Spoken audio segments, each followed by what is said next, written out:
Thank you for tuning into the live show. You know what time it is. It is your boy Genesis.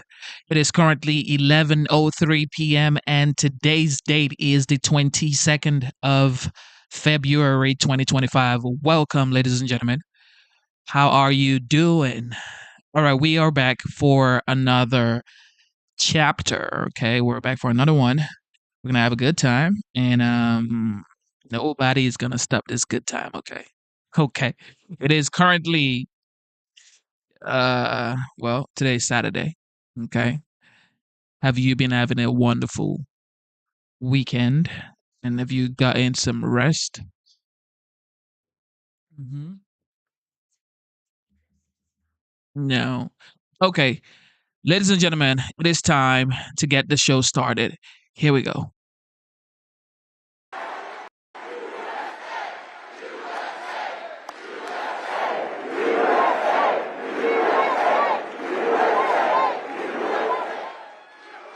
Thank you very much. Thank you.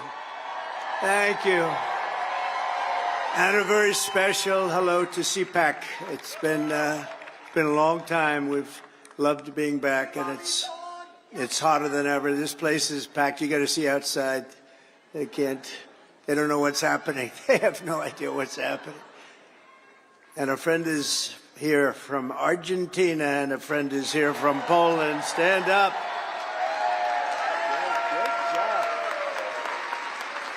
Great job. Thank you. Thank you very much. Welcome back to the nation's capital, where our movement is thriving, fighting, winning, and dominating Washington like never before. Nobody's ever seen anything like this before. They used to have a little smaller crowds here. It's a little bigger. The fraudsters, liars, cheaters, globalists, and deep state bureaucrats are being sent packing. The illegal alien criminals are being sent home. We're draining the swamp, and we're restoring government by the people, for the people. For years, Washington was controlled by a sinister group of radical left Marxists, warmongers, and corrupt special interests who drained our wealth, attacked our liberties, obliterated our borders, and sucked our country dry. Not any longer. But on November 5th, we stood up to all the corrupt forces that were destroying America. We took away their power. We took away their confidence. They lost their confidence. You know, do you ever watch? They lost their confidence. Oh, it's so nice to watch. And we took back our country. And we must be doing something right, because we've got the highest poll numbers that I've ever had and that any Republican president has ever had.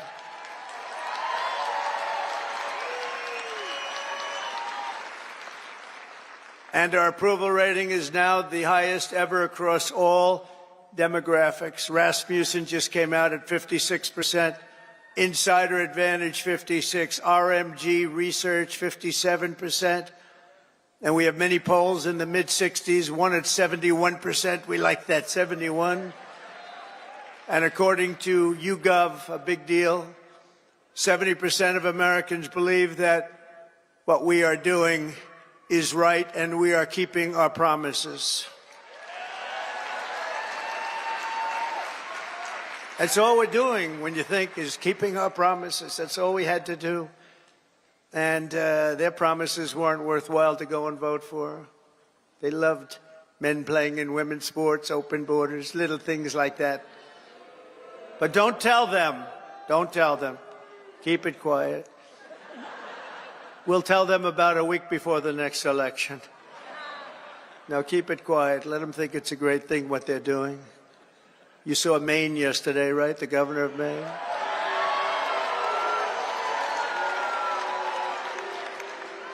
She's fighting to keep men in women's sports. You ever see what happens to a woman when a woman boxes a man who transitioned to womanhood? Did you ever see what happens? It's not pretty. It's not pretty. Let her do that fight. Let them all do that fight.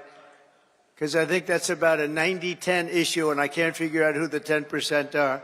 Nobody can.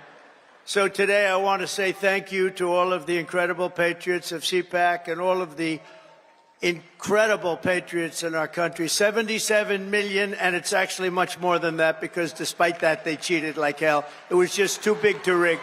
It was too big to rig. 77 million. Remember, you used to go, I said, look, we're leading in the polls by a lot. Don't believe the polls. Just go and vote. You got to vote. We got to make it too big to rig. And they tried, but it was too big to rig. One of the great statements. We love it because everybody went and voted. We fought through hell together, but in the end, we achieved the great liberation of America. We're liberating our country right now. We're doing all these things that you're reading about. We're liberating our country. I first spoke to this gathering 14 years ago, and I won your straw poll. I didn't know anything about a straw poll. They took this big straw poll, and I won by like 27 points. And I figured, you know, that's good. Maybe I should keep doing it, and I did. And I became president. Isn't that great? Who would think?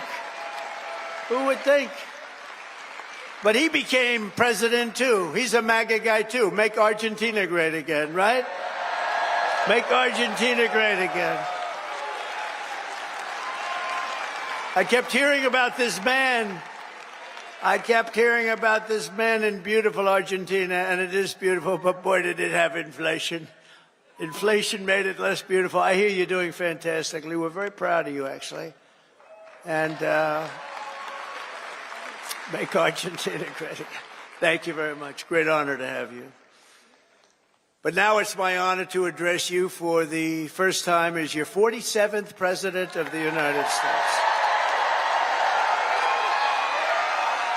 Great honor.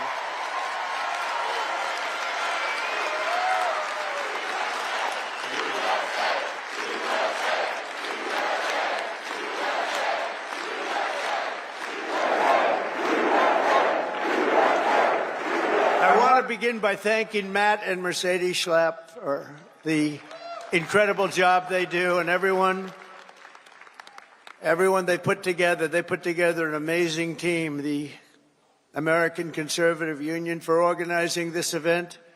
You have some big players here.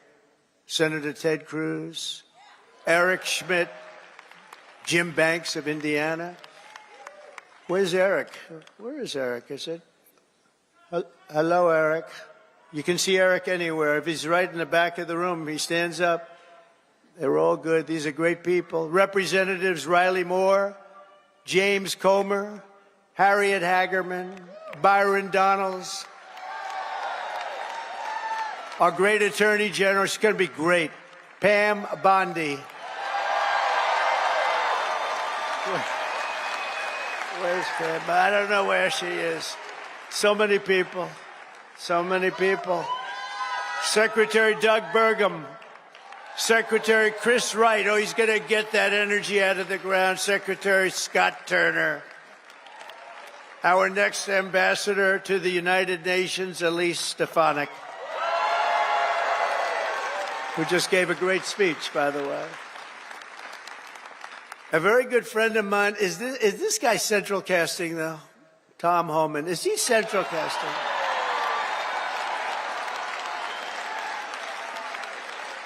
Where is it? Hello, Tom. Are you? I love that. How could I love a guy like that? But I do. He's doing a great job. Thank you, Tom, very much. Thank you. I appreciate it. Arkansas Governor Sarah Sanders. Thank you, Sarah. Thank you. And Pennsylvania Attorney General Dave Sunday. I love that name. We're also honored to be joined by President Duda of Poland, who's a fantastic man and a great friend of mine. And we got 84% of the Polish people that voted for us, so you must be doing something right, huh? Hanging out with Trump. And again, President Milei of Argentina, thank you very much. Thank you very much. What a great guy. And the Prime Minister of Slovakia, Robert Fico. Robert. Thank you, Robert. Thank you. Nice to see you. The leader of the UK Reform Party, who, by the way, did really well in that last election. I've been his friend for a long time, and I wasn't sure, am I supposed to be his friend or not? But it never mattered to me if he did well or not. I always liked him, but it's easier to like him when he got the kind of votes he got. He really took it by storm, and they say he's going to do even better this time. Nigel Farage. Where is Nigel?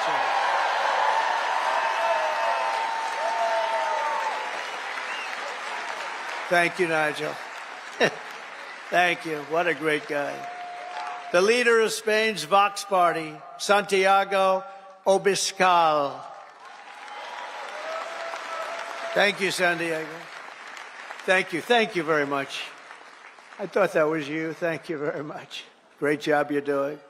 And a friend of mine, Eduardo Bolsonaro of Brazil, the Chamber of Deputies.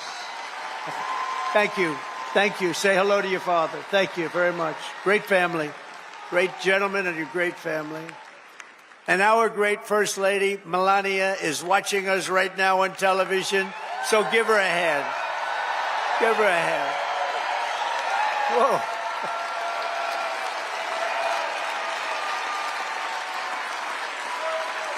Thank you. Thank you. Oh, she's going to be happy. That's so nice. We love our First Lady. Everybody does. With the help of so many incredible supporters here today, we're going to forge a new and lasting political majority that will drive American politics for generations to come. I think we're going to do fantastically well in the midterms. You know, in theory, the one that wins the presidency does not do well in the midterms, but I think this is going to be a change. We're at a level, I don't think we've been at this level maybe ever as the Republican Party. We're a bigger, better, stronger party than ever before. More people in our party than ever before. But the people have given us a resounding mandate for dramatic change in Washington, and we are going to deliver it. We're going to use it, and we're going to make America great again by using it. So it's going to be something. But think of it, at the presidential level, we won the popular vote by millions and millions of votes. We swept all 7 swing states, Michigan, Wisconsin, Pennsylvania, North Carolina, Georgia, Arizona, Nevada, all by great margins. We won 85% of all of the counties in America. That means that map was red. Did you ever see the map? Did you see the certified map? Where is it? I want to see a certified map. It's all red. You can hardly find the blue. Think of this. They won 525 counties, and we won 2,600 counties. It's the biggest margin ever recorded. And incredibly, for the first time ever, all 50 states shifted toward the Republican Party. It's never happened before. So it was indeed too big to rig. We won the largest number of African-American votes in Republican history, by far. We won the largest number of Hispanic-American votes, any Republican ever. Hispanic Americans, we love you. The energy, the brilliance of Hispanic Americans. We won all of the cities and towns along the Texas border, whereas before I ran, we won none. We never used to win any. I got a call from our great governor of Texas who said, President, you just won every single town along the Texas border to Mexico. I said, oh, is that good? He said, it hasn't happened since Reconstruction. I said, define Reconstruction for me. He said, that means essentially the Civil War. That's a long time. But that was when I first heard about it, actually. Our party has become the proud voice of hardworking citizens of every race, religion, color, and creed. And I think one of the main reasons, not that we're conservative or not that we're anything else, we are the party of common sense. It's about common sense, right? It's all about common sense. Over the past month, we've confirmed an all-star team of warriors, patriots, visionaries, and put the America First agenda into action. I see Doug Burgum sitting right over there. I tell you, he was so good. I looked at him. I said, I got to have him here. I got to have him. He was a great governor. He's involved with a little thing called energy. He's got the Department of Interior, and Chris Wright has the Department of Energy. So Chris has no energy, and Doug has all of the energy. Chris has more interior, but he doesn't have. So I merged them. So now you have an energy guy, and you have the guy with all the energy, and you're going to drill, baby, drill, aren't you, huh? Drill, baby, drill. And Catherine, stand up. His wife is incredible. She is such an incredible woman. Incredible woman. You got very lucky, Doug. It's good to be successful, isn't it, Doug? She's an incredible woman. He's an incredible guy. In addition to the great cabinet secretaries we have here today, we confirm Secretary of Defense Pete Hegseth to end the woke insanity and rebuild our military. Pete is fantastic. Thank you. To stop the weaponization of federal law enforcement, I know about that, I think, better than any human being on earth. This week, we swore in a new director of the FBI, somebody that everybody wanted, Kash Patel.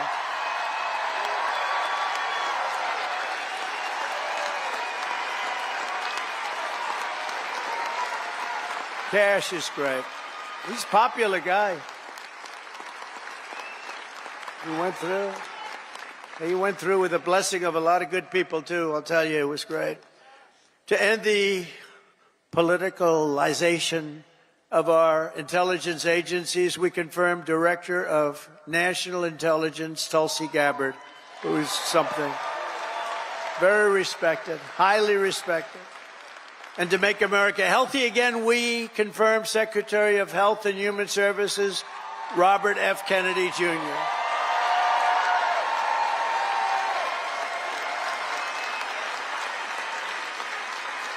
Great guy. We need him. We need him. You know, there's a number on autism as an example with children, autism. And you go back 15 years, it was from 10 to 20,000. You had like 1 in 10 to 20,000. Some say 10, some say 20, but it was in that vicinity. That's a big vicinity. Now it's 1 in 36 babies have autism. 1 in 36. Think of it. It was 1 in probably 20,000 people. Now it's 1 in 36. There's something wrong. Something's wrong, and Bobby is going to find it. Working with Dr. Oz, by the way. Working with Dr. Oz.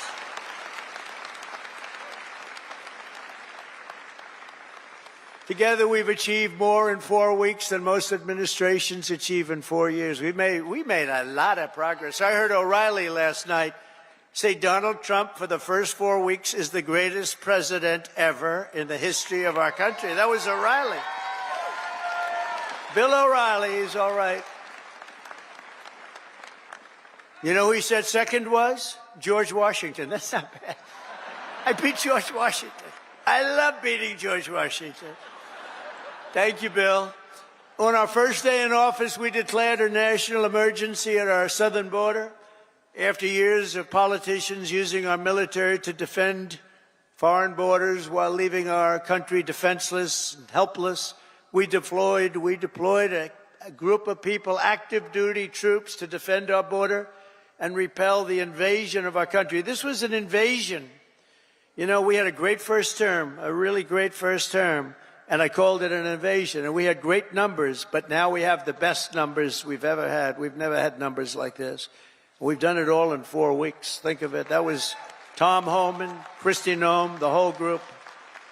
On day one, I ended the catch and release. I reinstated remain in Mexico, and I signed an order that will end birthright citizenship for the children of illegal aliens.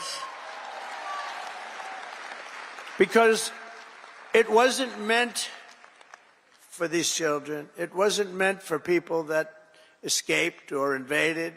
came into our country illegally. It was meant for the children of slaves, because when it was done many, many years ago, it was during a very tough period in this country's history, and that was meant for the children of slaves. I wish people would understand that so they could get this thing approved and we don't have millions and millions of people coming into our country and they shouldn't be here. This week I also canceled temporary protected status for migrants from Haiti. They're pouring into our country, pouring in. If I weren't elected president, there'd be nobody in Haiti anymore. They were pouring in at levels from other countries too, all over Africa, the Congo, all over South America. And they were coming in from prisons and mental institutions and insane asylums, jails, and gang members. And you have to see gang members, drug lords, people that are drug addicted. They were sending them all into our ridiculous and very stupid Biden open border. Our border czar was Kamala. Haven't said that name in a while. I haven't said that name. No, I haven't said that name in a while. Kamala. I'll bet nobody knows her last name. Nobody ever knows her last name. Even during the campaign, you'd have to say Kamala. It's strange, you know, a little different name. Kamala, because her last name was Harris. I used to say Senator Harris. Nobody knew who the hell I was talking about. So I had to go Kamala. But think of it, I was beating Joe badly, really badly, and they changed him. I'm the only one that ever had to beat two people. I had to beat two. Had to beat two. We beat two. I didn't beat. You beat. You beat two people. No, he was doing badly. That's like the great Dana White. He has a fight, and one guy's doing really badly, so when they take him out, they put another guy in the fight, the same guy that's... I had that.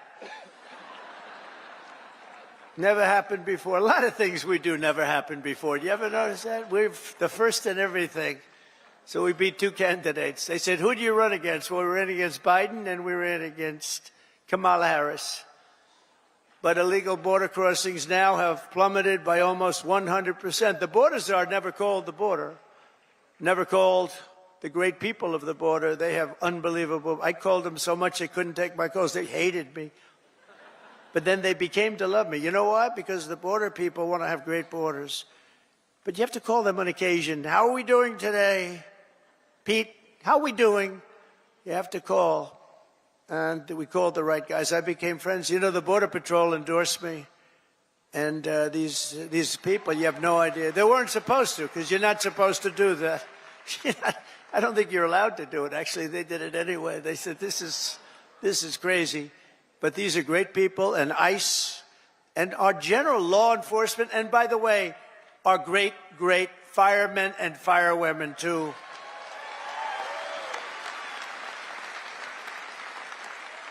They were great. They all endorsed us. With the police, we got high 90s in terms of, and many of them were unionized, you know.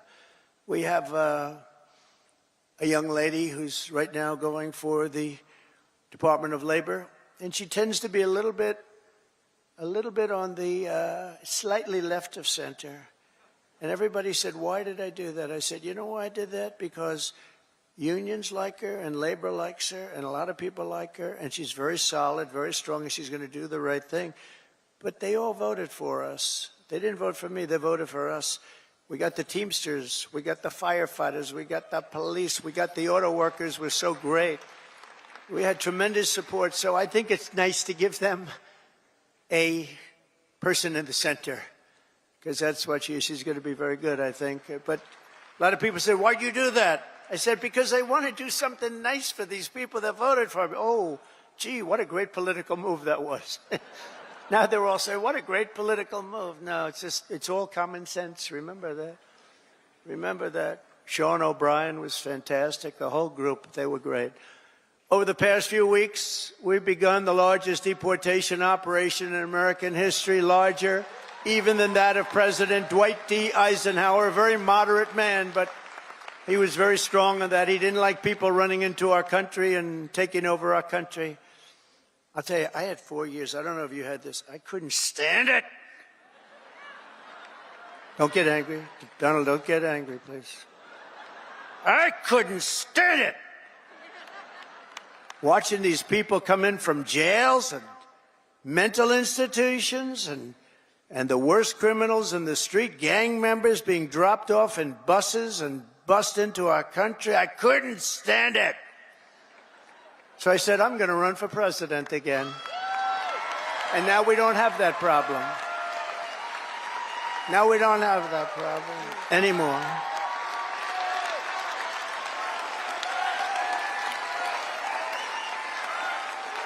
We don't have that problem anymore. We now have the best border we've ever had. And by the way, if they can ever find my world's favorite chart ever in history, I'll show you what it was when I left. And now it's even slightly better. Can you drop that chart, do you think? I don't know. I never tell them about this, but they used to drop it like magic. If they can, they'll drop it. Who the hell knows? But it's my favorite chart. My favorite chart in history. We're liberating communities like Aurora, Colorado, and Springfield, Ohio, that have been occupied by illegal alien criminals from all over the world. We're rescuing the Americans whose jobs have been stolen, whose wages have been robbed, and whose way of life has been absolutely destroyed. And under the Trump administration, our country will not be turned into a dumping ground. We're not going to do it. We're going to have a great country again. It's going to happen soon, a lot sooner than you think, and we're going to have so much money coming in from tariffs. Oh, you're going to say, your senators and your congressmen are going to say, please, sir, please, you're making us look so bad. We have so much money coming in. I didn't know this was going to happen. Please don't do this to us. We look very bad. But they're great. They're doing well. I tell you, the Republican senators they're sticking together. The Republican congressmen and women are sticking together. Every once in a while, you have one that wants a little action or something. I don't know what it is. It's so sad to see. I just hate to see it. I hate to see it. But they're sticking together. One thing about the Democrats, they have rotten, horrible policy, the worst policy in history, but they stick together. We have great policy, but sometimes they don't stick, but they've been sticking for us. They've been sticking. And I think the Speaker and the leader have done a fantastic job. That's Thune and Johnson, and I think they've done, two guys really working hard and they're really doing a great job. But we have a lot to stick with. We have a lot to stick together for, because what we've done has never been done before. Nobody's ever seen anything like this, and nobody's ever seen 4 weeks like we've had, especially the 4 weeks, the first 4 weeks. You know, that's like if you golf, when you sink that first 4-footer in the first hole, it gives you confidence. On the next hole, you sink another one. Now you go into that third hole and you can't, and by the time you get to the fifth hole, you feel you can't miss, right? Like a baseball player, he gets up and he hits our first one, and then the second at bat, he hits that one. And, you know, and we have great confidence. And they've lost their confidence, as I said. They really lost their confidence. I watched them. They're really screwed up. I watched this MSNBC, which is a threat to democracy, actually.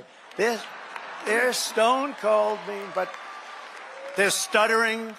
They're all screwed up. They're all mentally screwed up. They don't know what. Their ratings have gone down the tubes. I don't even talk about CNN. CNN's sort of like, I don't know. They're pathetic, actually. But MSNBC was mean. Their ratings are absolutely down. This Rachel Maddow, what does she have? She's got nothing. Nothing. She took a sabbatical where she worked 1 day a week. They paid her a lot of money. She gets no ratings. I should go against her in the ratings, because I'll tell you, she gets no ratings. All she does is to talk about Trump, Trump, Trump, Trump, Trump. All different subjects, Trump this, Trump that. But these people are really, I mean, they lie. They shouldn't be allowed to lie every night. They are really a vehicle of the Democrat Party. They should be paying. Is that Gordon? Yes, is that Gordon? The great Gordon Chang? Is that Gordon? Stand up, Gordon. Wow. We have everybody here today. Thank you very much. How am I doing on China? Am I doing good? Am I doing good on China? Tell you one thing, nobody's ever done like I've done on China. Nobody ever let people know what was happening with respect to China. And I happen to like President Xi, and I have tremendous respect for the people of China, love the people of China. But we've been treated very unfairly by China and many other countries. And we're not being unfairly treated anymore. We had that down to a science in the first term, and then they lost it. You know, we lost over $1 trillion to China this last year under Biden, Crooked Joe Biden. What do we like better, Crooked Joe or Sleepy Joe? Ready? Ready? Crooked Joe or Sleepy? Ready? Crooked Joe. Sleepy Joe. Got to stay with Crooked. He had one ability that I didn't have. He could do something that I couldn't do. I don't say that because he was a horrible golfer. Remember, he challenged me during the debate to a golf match? He said, I'm a 6 handicap. I said, you're not a 36 handicap. He said he's a 6. And then he said, well, I'm 8. Remember? I said, that was quick. Picked up 2 strokes.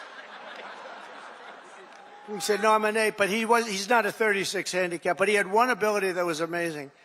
He could go with cameras on him, television, fake news on him, probably because he knows they wouldn't cover it badly. You know, they covered him as well as you can cover him. How the hell can you cover the guy well? But he had this incredible ability. He could barely walk in the sand. Somebody thought he looked great in a bathing suit. And he'd walk in the sand pulling a thing that weighed about 6 ounces. You know those aluminum? See, aluminum's very good. You can, a child, it's meant for children and very old people to lift, right?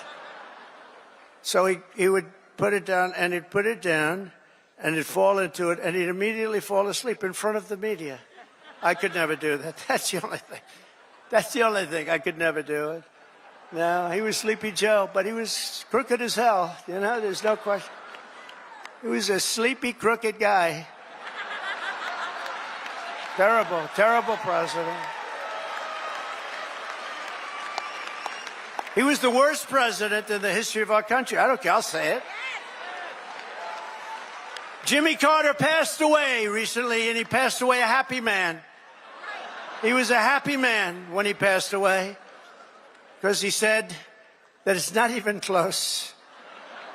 Joe was the worst, and believe me, I have to clean up the mess. I'm cleaning up the mess, and it is a mess on the border with inflation. To go over every single thing he touched turned to shit, okay? Everything. It's true.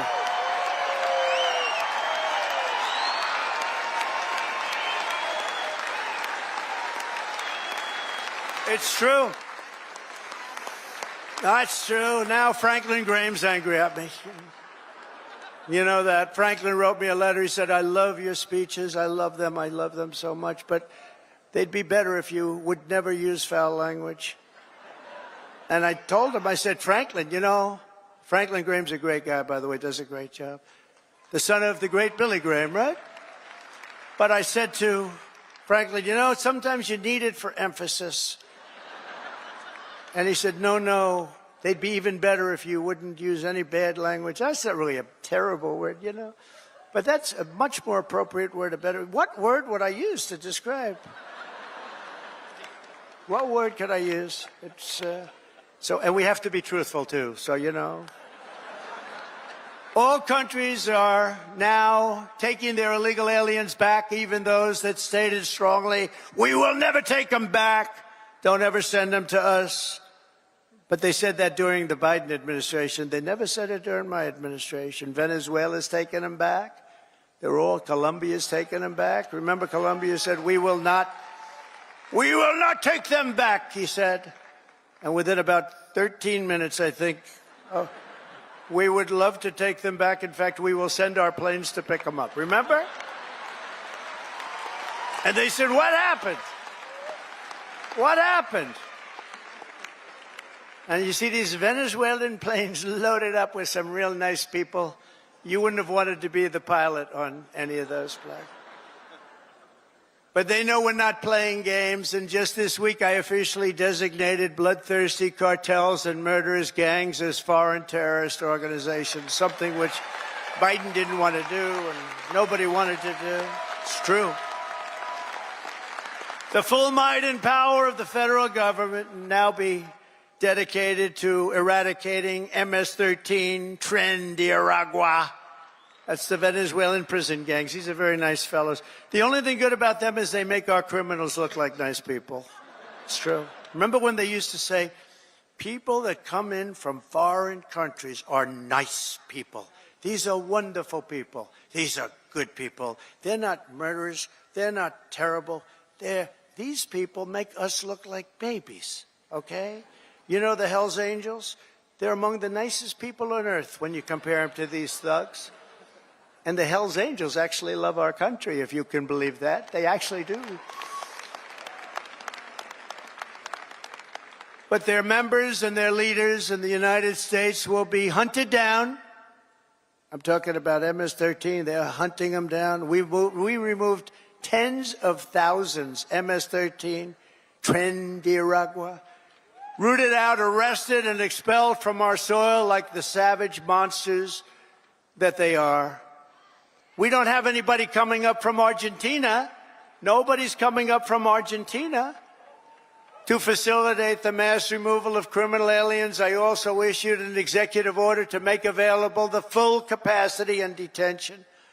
We're going to use Guantanamo Bay. We have a detention facility that's actually massive. Nobody even knew it existed. Holds thousands of prisoners. We never used it. For 4 long years, you had a president who put illegal aliens up in penthouse suites in beautiful hotels on Park Avenue, on Madison Avenue, or on Fifth Avenue in Manhattan. Now you have a president who is stamping their ticket to Gitmo on a one-way trip back to the places from which they came. Wonderful places. Big difference. My administration is also moving swiftly to save the U.S. economy from the train wreck of inflation and worse that Joe Biden created. I withdrew from the one-sided Paris Climate Accord. It was a disaster. That was a disaster. I terminated the Green New Scam. One of the greatest hoaxes ever played on this country is the Green New Scam. We spent trillions of dollars on this nonsense, and just a total hoax. It really set back our country, I want to tell you, monetarily and every other way. And I canceled Joe Biden's insane electric vehicle mandate, where everybody has to have an electric car. And if you want an electric car, get an electric car. If you want a gasoline-powered car, if you want to have a hybrid, you get it. The only thing you can't do is a hydrogen-powered car. You know why? They said it really works great, but when it doesn't work, you never find the body. That's a bad sign. You know, when it doesn't work, they found the body on a tree about 250 yards up the road. It's seriously bad. So we'll leave hydrogen out of it for a little while, I think, or maybe permanently. I'd say permanently. To crush inflation by slashing spending, I imposed an immediate federal hiring freeze, a federal regulation freeze, and a foreign aid freeze we're given to countries that hate us. We're giving billions and billions of dollars to countries that hate us. And I signed an order creating the Department of Government Efficiency. You probably haven't heard of it, which is now waging war on government waste, fraud, and abuse.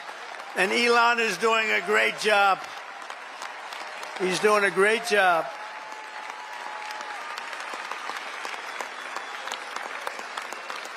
We love Elon, don't we? It's that guy, he's a character. With his son X. We love X. He's the only one can get away. His son's really named X. He's the only one can get away with naming his son X. If we ever did it, they'd say, you're crazy. But he's great. He's doing a great job, and he doesn't need this either. He doesn't need it, but he wants to see, he's a patriot. People said, well, what official position does he have? I said, patriot. Oh, they didn't know. They said, that was good. He's a patriot. Here are some of the flagrant scams that, as an example, they've spent money on and we've been able to recapture for a large dose of it at least. $520 million for a consultant to, think of it, $520 million. $520 million. You know, when I hire consultants and they just take advantage of me, it's a horrible thing to watch. And I give them $25,000. I feel I'm overpaying. These guys got $520 million. Environmental, social, governance, and investments in Africa. $25 million to promote biodiversity, conservation, and socially responsible behavior in Colombia. This is Colombia, South America, not Columbia University. Of course, that might be worse, actually, based on their actions. $40 million to improve the social and economic inclusion of sedentary migrants. Nobody knows where. Who are they? Where do they come from? Just sedentary migrants. Nobody even knows what a sedentary migrant is. If they were sedentary, they wouldn't be a migrant, right? They wouldn't move. No, they wouldn't move. They'd stay in the same place. Right, Doug? $42 million for social and behavior change in Uganda. $10 million for Mozambique medical male circumcisions. Why are we going to Mozambique to do circumcisions? It's a lot of money. $14 million for improving public procurement in Serbia. Here's a beauty. $486 million to a consortium of elections and political process strengthening ideas, of which $22 million goes to inclusive and participatory political process in Moldova. $29 million goes to strengthen the political landscape and help them out so that they can vote for a radical left communist in Bangladesh. You had to see who they supported. You wouldn't believe, yeah, you would believe it. Nobody in this room would be in that group. $20 million for fiscal federalism and $19 million for biodiversity in Nepal. $47 million for improving learning outcomes in Asia. $18 million for helping India with its elections. Why the hell? Why don't we just go to all paper ballots? Let them help us with their elections, right? Voter ID. Wouldn't that be nice? We're giving money to India for elections. They don't need money. They take advantage of us pretty good. One of the highest tariff nations in the world. We try and sell something, they have a 200% tariff, and then we're giving them a lot of money to help them with their election. $32 million for the Prague Civil Society Center. $14 million for social cohesion in Liberia. $9.7 million to develop a cohort Cambodian youth with enterprise-driven skills. Think of that. Millions of dollars for sex change operations in Guatemala. $20 million for Sesame Street in Iraq. They put on a little play on the street. $20 million. You could do it on Broadway and have $19 million left over. No, it's a scam. They get kickbacks and all sorts of things. It's a scam. Who ever heard of it? Think of it, $20 million Sesame Street, a play. We're also uncovering outrageous incompetence and fraud in the Social Security. We have, look, let's assume that people, generally speaking, in our case, and everybody in this room, we're going to all live way over 100, but this is a little ridiculous because not too many people are going over 100. Everybody, hopefully, in this room will. But there are in the Social Security ranks and files. And what we're doing now is finding out, do they get paid? Do they get paid? In other words, is somebody taking all of this money? So they have over 100 to 109, 4.7 million Social Security numbers. Think of that, from people whose age is over 100. 3.6 million people whose age is over 110 years. 3.47 million people who are over 120 years of age. 3.9 million people whose age goes from 130 to 139 years of age. 3.5 million whose age goes from 140 to 149 years old. 1.3, see, it's coming down now slowly. No, it's all a scam. The whole thing is a scam. 1.3 million people, 1.3 who are over 150 years of age. And over 130,000 people are listed on our Social Security rolls as over 160 years of age. Now, the final is at 1,039, so now we're down into reasonable numbers. 1,039 people are listed between the ages of 220 years old to 229. And we have one person who's listed at 241 years of age. And we have one person listed at 360 years of age, an all-time record, and our country's 250 years old. So that person's substantially older than our country. Under our administration, there will be no tolerance for Social Security fraud. We will not allow anyone to cheat our seniors, and those who will do that will be prosecuted by Pam, Bondi, and others. We are also going to Fort Knox. I'm going to go with Elon. And would anybody like to join us? Because we want to see if the gold is still there. We want to see. Wouldn't that be terrible? We open up this Fort Knox. It's just solid granite that's 5 feet thick. The front door, you need 6 musclemen to open it up. I don't even think they have windows. Wouldn't that be terrible if we opened it up and there was no gold there? So we're going to open those doors. We're going to take a look. And if there's 27 tons of gold, we'll be very happy. I don't know how the hell we're going to measure it, but that's okay. We want to see lots of nice, beautiful, shiny gold in Fort Knox. Don't be totally surprised. We open the door, we'll say, there's nothing here. They stole this too. Now, we have a very corrupt group of people in this country, and we're finding them out. We're removing all of the unnecessary, incompetent, and corrupt bureaucrats from the federal workforce. That's what we're doing. And under the buyouts, we offered federal employees more than 75,000 federal bureaucrats, think of that, have voluntarily agreed to surrender their taxpayer-funded jobs. We want to make government smaller, more efficient. We want to keep the best people, and we're not going to keep the worst people. And, you know, we're doing another thing. If they don't report for work, we're firing them. In other words, you have to go to office. Right? Right? Look at her. If you don't report to work, you know, that's another scam. You know, who the hell, if I'm staying home, I'm going to, let's see, my golf handicap would get down to very low number. You'd be shocked if I told you the real number. But I would be so good, I'd try and get on tour. I would be so good. I'd call up, I'd say, listen, I'm really working here. Where are my clubs? Where are my clubs? Either that or, in many cases, they have second jobs while they're getting paid by us. So one of the reasons they're leaving is because they don't want to have to show that. And we're demanding to see that information. How many jobs have you had? Who paid you while you were working for the government? And we are demanding that people, if they work for the government, they have to show up and sit in an office and do their job, right?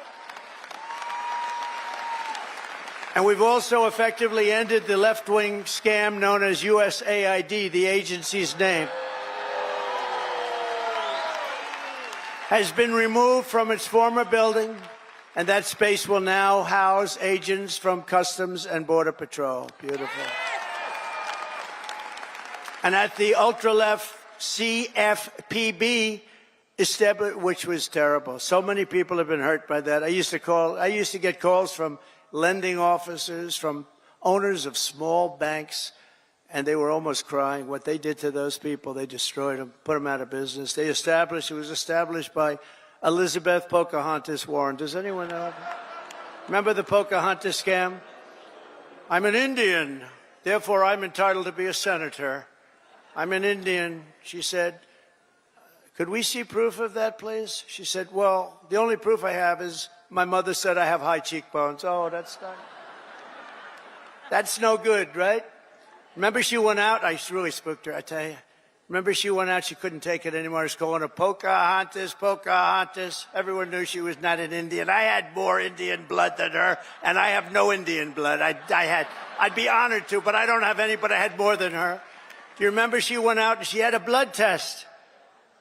And it came back and she was so happy because it said 1,024th. That means everybody in this room had more than her. But because there was even a scant, in other words, 1 million years ago, something could have happened. And she was so happy that she released it and she got killed. That was the end of her presidential career. She does not like me very much. But she's a very angry person. Do you notice the way she is? She's always screaming and she's crazy. These people are crazy. The radical left is meaner. Yes.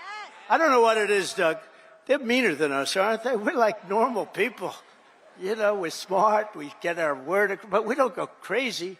Of course, they'll take my little rant from 15 minutes ago, the fake news.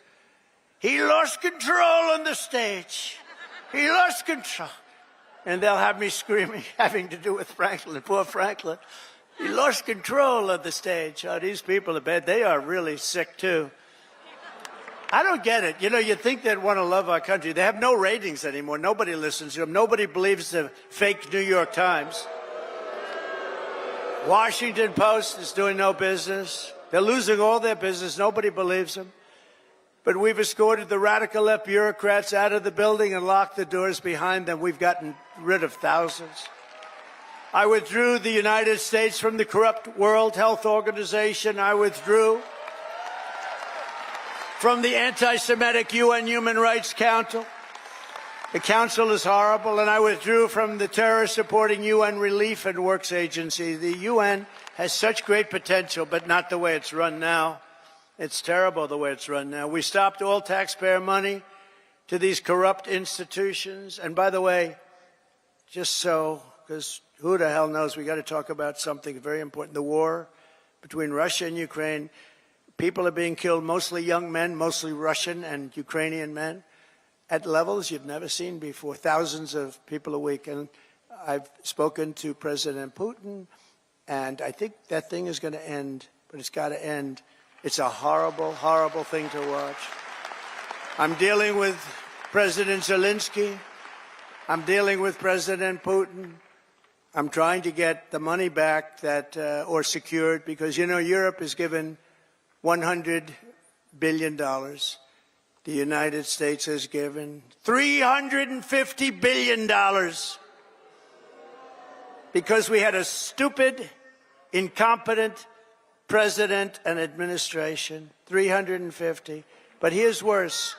Europe gave it in the form of a loan. They get their money back. We gave it in the form of nothing. So I want them to give us something for all of the money that we put up. And I'm going to try and get the war settled. And I'm going to try and get all that death ended. So we're asking for rare earth and oil, anything we can get. But we feel so stupid. Here's Europe. And, it affects Europe. It doesn't really affect us, except we don't like to see two things. Number one, how Biden got us into this thing in the first place. Terrible. But why is it that he didn't ask for equalization? Europe should put up more money than us. But even if you said the same thing, how come we went so far out front? And he didn't know that Europe gets his money back. They did it in the form of a loan. We don't get our money back. We get nothing. So we're getting our money back. We're going to get our money back because it's not fair. It's just not fair. And we will see. But I think we're pretty close to a deal, and we better be close to a deal, because that has been a horrible situation. It would have never happened if I were president. And by the way, October 7th, Israel would have never happened if I was president, too. It would have never happened. Iran was broke. They had no money for Hamas or Hezbollah. They had no money to give. Everybody knows that. Jewish people in the audience know that. Iran was broke. They were not giving money around.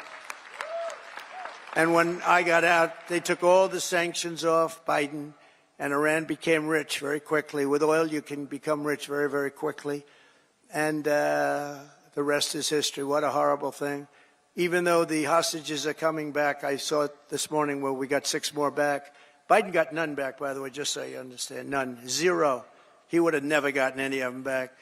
But they're coming back in pretty bad shape. It's a horrible thing, and many are dead. Many are dead. So we'll see how that all ends up, but it's a horrible thing. But I just want you to know we're working on that. That's a very big part of it. And I don't like talking about it because we're in the middle of negotiations, but it's a very, very sad, it would have never happened.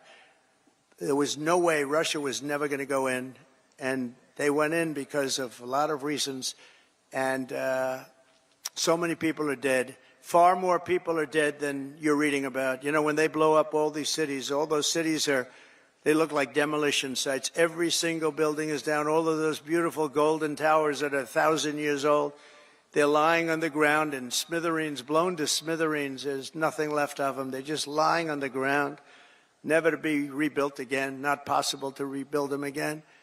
And all of that heritage is gone. People have done a really horrible job. That would have never, if I were president, 0 chance that a shot would even have been fired. It wouldn't have happened. So sad. To further turbocharge our economy, we have launched the most aggressive deregulation program in any nation's history. And we're also going to be seeking the largest tax cuts in American history. Again, we brought them down, as you know, from close to 40% down to 21%. Now we're bringing them down to 15% if you make your product in the United States of America. We're defending the American worker like never before, and that's why the auto workers and the union workers and the Teamsters and so many others, they supported us, the firemen, the policemen, so many others, whether they were union or non-union, they all supported us. They supported, it's called workers, and they supported us at levels that nobody's ever seen before. Weeks ago, I imposed a 10% tariff on all goods coming from China because of the fact that they're sending fentanyl into our country, through Mexico, by the way. I'm not happy with Mexico, or I'm not happy with Canada either. I imposed 25% tariffs on all foreign steel and aluminum, and I will soon impose reciprocal tariffs on any country that charges us. And by the way, the reciprocal means they charge us, we charge them, same thing. So nobody can be upset, right? But we have countries charging us 200%, and we charge them nothing. They charge us, we charge them. Our country's going to become rich again, very rich. I always say it's my favorite word in the dictionary. The word tariff is my favorite word in the dictionary. You know, we were the richest relatively from, think of this, from 1870 to 1913. That was our richest because we collected tariffs from foreign countries that came in and took our jobs and took our money, took our everything. But they charged tariffs, and we had so much money, they set up the 1887, think of that, a long time ago, 1887 Tariff Commission. It was a commission of very important people to determine where we should spend all of the tremendous, vast wealth that we had. We had so much wealth. Wouldn't it be nice today? Of course, now we give it away to transgender this, transgender that. Everybody gets a transgender operation. It's just wonderful. No, we give it away like to crazy things. But in those days, it was different. It was a different world. It was a different country. But we were very rich because of tariffs. And I get myself in trouble because I say that tariff is my favorite word. And the fake news went crazy. What about God? What about wife and family? What about love? I said, okay, tariff is now my 4th favorite word. I got myself into a lot of trouble with that. You can't believe it. I said, tariff is my favorite word in the dictionary, and I got killed by the fake news. So I say now, it doesn't sound good. Tariff, it's my 4th favorite word. I go, tariff is my 4th favorite word. It sounds so terrible, but this way I'm free. I write free, you know. I don't get clobbered by the fake news. But tariffs are also a powerful tool of diplomacy, and all around the world are moving quickly to bring back peace through strength. We have the greatest, you know, I rebuilt our entire military in the first term. We left a lot of it, although a lot of it, but very small relatively, in Afghanistan. The Taliban has it. You know, they have their parade every year where they take our military vehicles and run them up some little street, and like it's their form of a military parade, and it makes me angry when I see that. Angry. When I see that, I get angry. You know, we give them, I don't think anyone knows this, we give Afghanistan about $2 or $2.5 billion a year. Do you know that? For aid. We need aid ourselves. And I'm going to go back, and I told them yesterday, I want to look at it, but if we're going to give them money, it's okay. But I want them to give us back our military equipment that they have. Right? They're selling it. Doug, would you take that, please? All right? Write something up. No, I want them to give back. If we're going to give them that kind of money, let them give back the military equipment, which they have. Where they have tanks and trucks and guns and goggles. They have goggles. They have night goggles, better than we have, brand new right out of the box. It's unbelievable. So I want to do that, and I want the.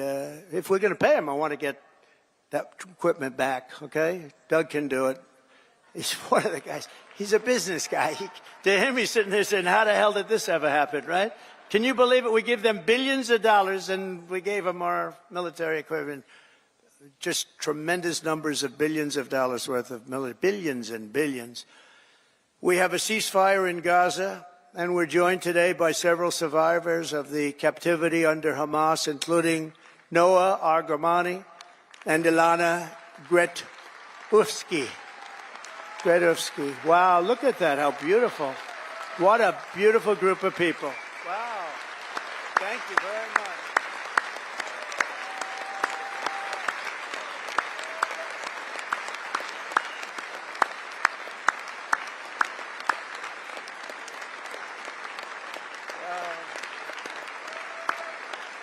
Thank you very much. And you're sitting next to a great guy, Sebastian Gorka, who's also now in the administration. From day one, right, Sebastian? He's been a loyalist from day one. We love Sebastian. Thank you very much, Sebastian. Thank you, everybody. That's very nice. Beautiful. We're going to make it work somehow, you know. We're doing the best we can. We started. It should have never happened. That's the sad part. Would have never happened. If I were president, and I should have been, if I were president, it would have never happened. But it did so. We're doing the best we can with it. Thank you very much. Thank you. Also with us are family members of some individuals who are still hostages, and we will not rest until all of the hostages have been returned back home. Some of them are coming home in very bad condition, and some of them are coming home only as bodies. They're dead. We have a lot of them coming home now. They're dead. And these are largely young people. Young people don't die. Young people are young people. They don't die like this, but they're dead. And the parents come to me and they say, please, sir, could you get my son back? How old is he, sir? My son is dead. It's important, just as important as if that son were alive, to get the body back. It's amazing, actually. Amazing. Just as important.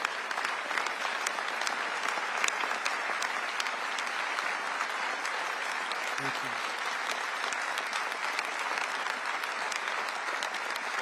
Thank you. It's amazing, though, the parents. The parents are strong. I mean, look, strong. What does strong mean? Strong is their life is ruined. Really, it's ruined. I see the people. But they come up to me, and it's so important to get the body back. They know. And some are not sure. They're 80% sure he's dead or she's dead.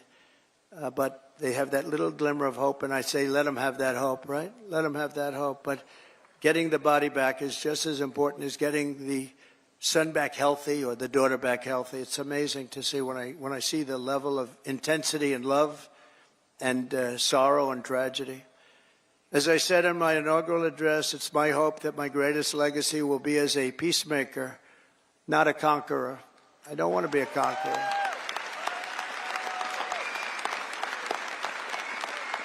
Under the Trump administration, every day brings more good news for America. I've ended all of the so-called diversity, equity, and inclusion programs across the entire federal government and the private sector.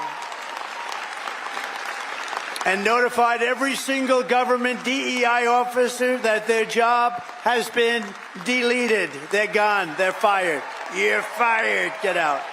You're fired. I made it the official policy of the United States government that there are only two genders, male and female. That was easy.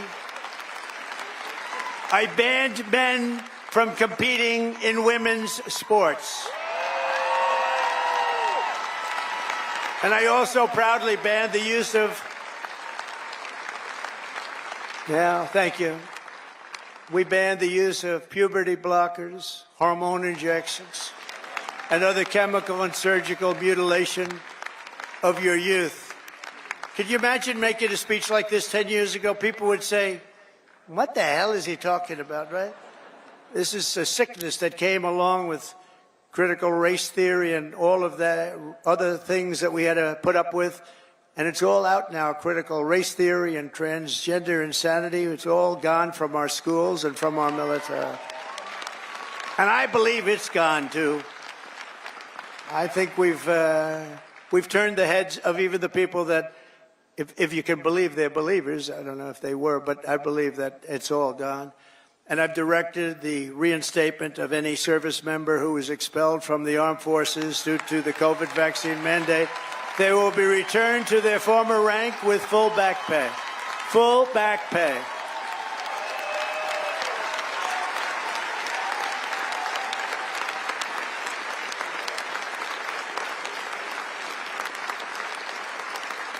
I banned government censorship from your voices and brought back free speech in America. We have free speech. We didn't have free speech. We do have it now, actually. Now, this was a very vicious regime, you know. I was put under investigation more so than the late, great Alphonse Capone, one of the great killers of the world. Trump, my father would look down my mother. How the hell did this happen to my boy? This wasn't... No, I was under investigation at a far greater level than Al Capone or anybody else, probably in the history of our country. These people are sick.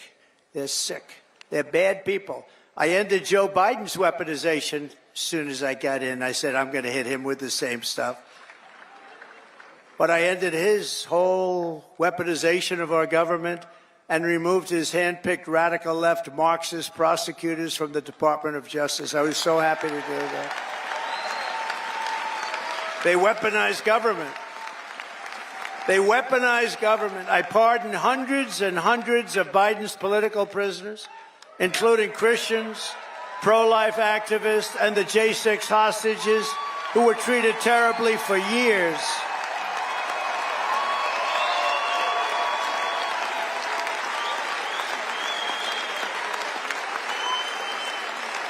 We even got rid of people like Pete Buttigieg, who did the worst job of anybody in the history of transportation.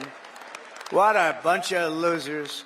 I revoked the security clearances of Anthony Blinken, Jake Sullivan, John Brennan, James Clapper, and every non-patriot who lied to cover up Hunter Biden's laptop from hell. We took away their security clearances. And they're not allowed to enter any government building either.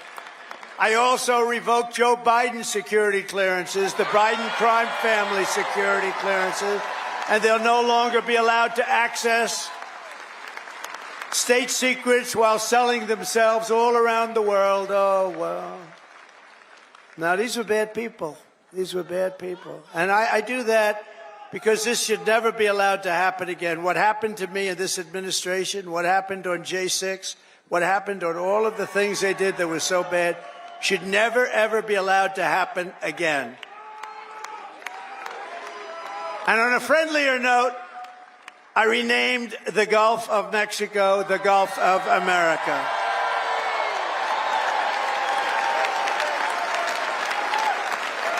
And we are restoring the name of a great president, William McKinley, to Mount McKinley in Alaska. And as you know, many years ago, Jimmy Carter gave away the Panama Canal. And Panama started the process of giving the Panama Canal, by the way, the most expensive development ever in the history of our country, relatively. It would have been $1.5 trillion in today's dollars. 38,000 people died from our country building the Panama Canal. They died from mosquitoes and snakes. Think of it. They paid them 5 times their salary. They brought them to Panama, and they had a 25% chance of dying. They dug under nets so the mosquitoes wouldn't get them. But we lost 38,000, mostly men, laborers, construction workers, because it was such a harsh way to live. It was very brutal. They died. 38,000. Again, it was the most expensive thing we ever built, and they gave it away for $1 to Panama. And last year it made $5 billion. Also, it's one of the most successful projects ever built in terms of money, monetarily. And it's the 8th wonder of the world. It connects 2 oceans, with one being 16 feet higher than the other. Think of it, the Pacific and the Atlantic. Think of what that is. You're going through dikes and canals. Amazing what they did. It was really a wonder of the world. We gave it away for nothing. But we didn't give it to China. We didn't give it to China. We gave it to Panama. We're going to take back the Panama Canal.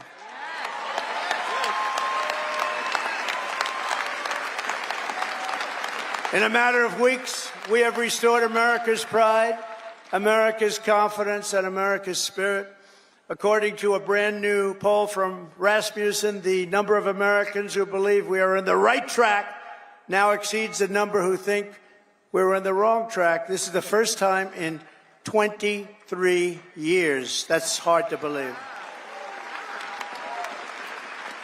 And we had one poll where we're at 81% right track, wrong track. I guess it depends on who, but that one poll, because Rasmussen's been a good poll, first time in over 20 years that we've had a positive number on that. That's great. That's great. November 5th, 2024 will go down as one of the most important days in the history of our country. I'm pointing to Mike Lindell. That man suffered. That man suffered. The FBI thugs went up to him and they took away everything he had. He suffered. And Mrs. Lindell,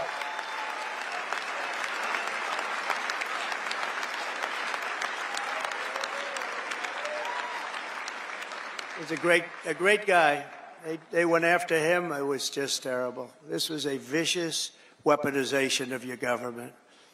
But he's all, I'll tell you, he stood up. He's all man. He stood up strong, and nothing was going to faze him. And I want to thank you on behalf of everybody, Mike. You put up with a tremendous amount. And he never changed his mind. He said that election of 2020 was rigged. And he's more of a believer today than he was even 4 years ago. But now it's okay to say it, Mike. Now it's fine. Now, that's why, you know, when it comes to a day where you can't challenge crooked elections, we've got a real problem in this country. And as of January 20th, 2025, the dark days of high taxes, crushing regulations, rampant inflation, flagrant corruption, government weaponization, and total incompetence, those days are over. They're over. But we cannot stop now. We're going to push forward every single day. In the immortal words of that great American hero, Captain John Paul Jones, I have not yet begun to fight.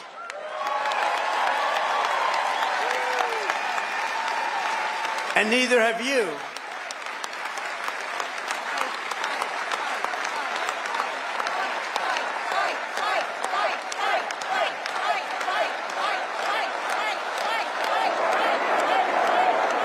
So together for the next 4 years, we are going to stand strong. We are going to work hard. We are going to fight, fight, fight, and win, win, win. Thank you to CPAC. Thank you, Matt. Thank you, Mercedes. Thank you very much. Thank you, everybody. God bless America. Thank you very much. God bless America. Thank you.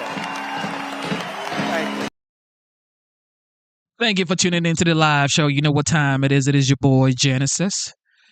Yes, if you haven't subscribed to the channel, subscribe to the channel. If you haven't, double tap your screen to give this video that you're currently watching a like.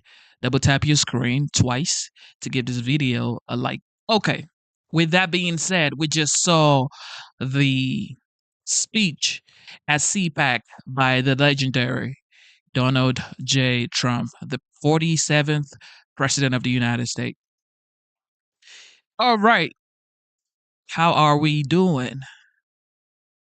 Right now, we got to give this man his flowers, okay? This man has done a lot in 1 month. Okay, we now know for a fact that the southern border is secured. Deportation is going on. ICE, Tom Homan, the border czar, is doing his job. Pete Hegseth is bringing common sense back to the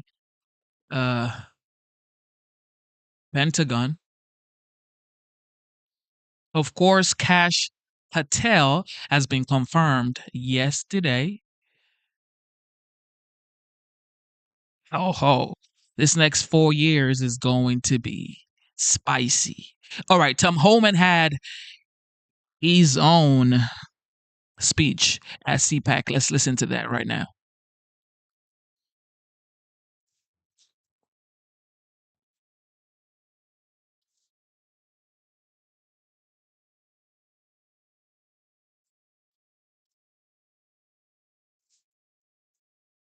How you doing?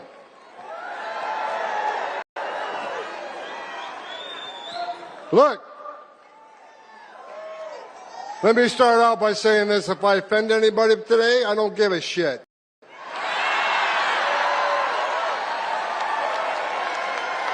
Don't care. The media in the back room, I'm sure I'll be reading a lot of hit pieces on me tomorrow. I don't give a shit what you think about me.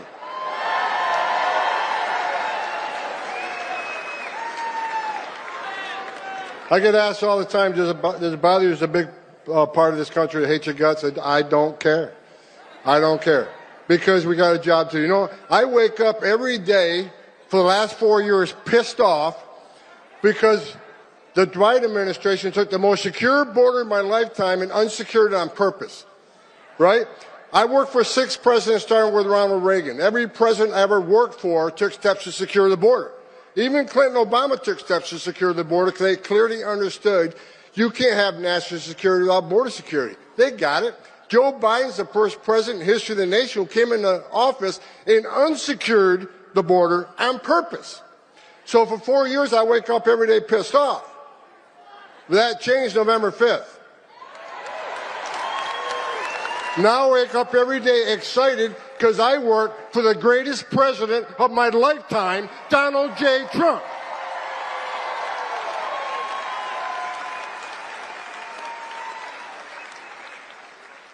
For 4 years, we had over 10.5 million illegal aliens at our border. They released nearly 8 million into the country illegally. We had a 600% increase in sex trafficking of women and children. We had a record number of known suspected terrorists and people on the terrorist watch list crossing the border. Under Trump, we had 14 in 4 years. Under Joe Biden, just shy of 400. Think about that for a moment. What Joe Biden did to our border was create the most significant public safety and national security vulnerability in this nation's history. But guess what? We got one badass president now who's going to come in and is going to take care of this border.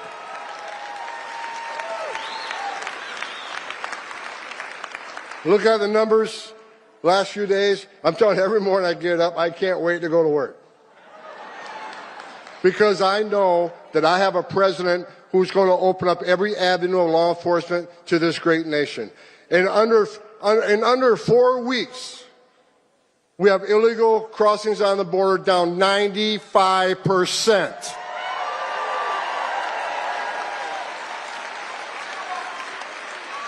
I remember when the president called me and said, I remember he called me when he brought me. This is the second time I came out of retirement for this man. So he called me. I remember I was the first guy he called, and he says, "Okay, this is how the phone call went." I picked up one. I see POTUS on my cell phone, so I know it was Trump. He says, "All right, Tom, you've been bitching about it 4 years. You want to come fix it?" And I didn't hesitate. I said, "I'll come back and I'll do it for free. I'm so pissed off. You don't have to pay me."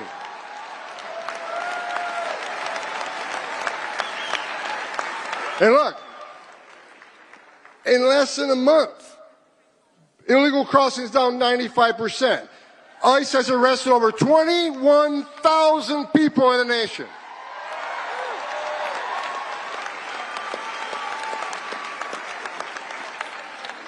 Gotaways.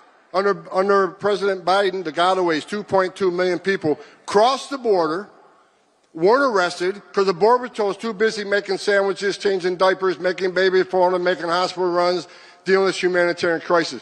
2.2 million people crossed the border and weren't apprehended, weren't fingerprinted. We had about 1,800 a day in 2023. You know how many had yesterday? 48.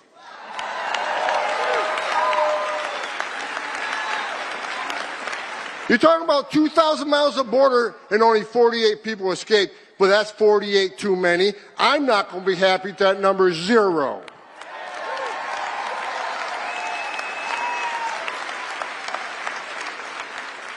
Now we're getting a question, well, you said you're going to concentrate on public safety threats and national security threats, but you arrested non-criminals. Yeah, damn right we did. Because you're in the country illegally, which happens to be a violation of our law.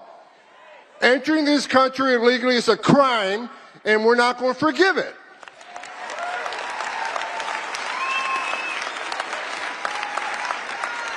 Into sanctuary cities, game on, because Pam Bondi's back into place. And Kash Patel is back running the FBI.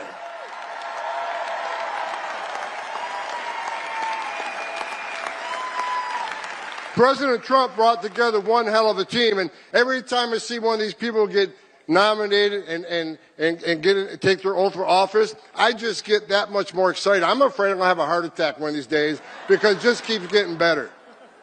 Sanctuary cities are a sanctuary for criminals. I've read all these stories this week. Tom Homan insulted AOC. Well, look, it's not an insult if it's true.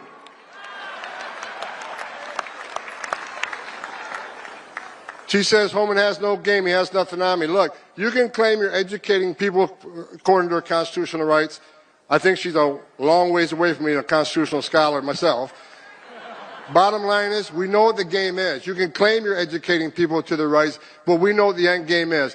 Try to tell people how to invade law enforcement. And we're talking about people who enter the country illegally, which is a crime, committed a violent act against a U.S. citizen, were ordered removed by a judge. We got members of Congress saying it's okay to educate them how to invade law enforcement. We're not making this shit up. We're enforcing the laws enacted by Congress. And we're not going to apologize for it. Not under this administration.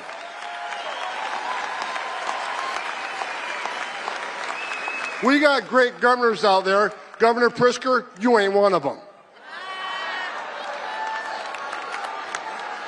I met with Governor DeSantis yesterday. No, he's passed one of the strongest state immigration laws in this nation. Do you know it's a crime in the state of Arizona, in the state of Florida? It is a crime to enter the country illegally. He made his own state law. He has passed a law that he will fire any mayor or sheriff that doesn't help ICE enforce immigration law.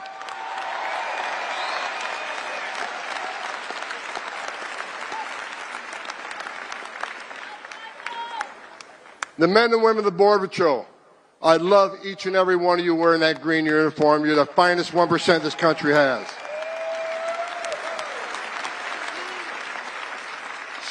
So look, we're attacking the interior enforcement. For those who don't think those numbers are enough, I don't either. If you haven't seen, I'm happy with the numbers, but I'm not going to be satisfied until every criminal alien gang member, every criminal alien, every Trenda Agua is eradicated from this country and send their ass to Gitmo where they belong.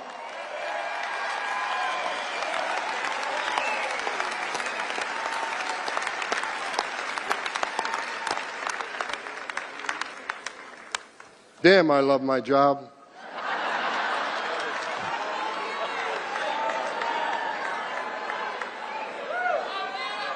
We got, and look, I already said we got the border locked down, crossing down 95%. We've already arrested 21, just above 21,000. And we're going to double the workforce. We're going to add more. We're going to add more targeting. We're going to add more teams. God bless the men and women of ICE. God bless all the DOJ components that are with us. We've got U.S. Marshals, DEA, FBI, ATF, all these fine agencies helping us. And what's great about it, when we went to Chicago, Mayor of Chicago said I wasn't welcome in Chicago. Guess where the first place I went was? Chicago.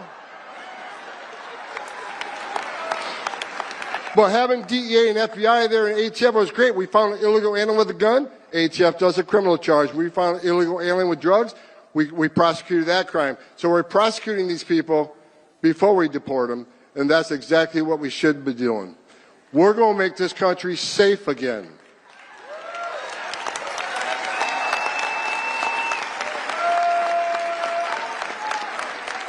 The third rail, when President Trump told me, he said, Homan, secure the border, run the biggest deportation operation this country's ever seen, and find over 300,000 missing children that were sex trafficked or forced labor trafficking in this country. And we're looking for them.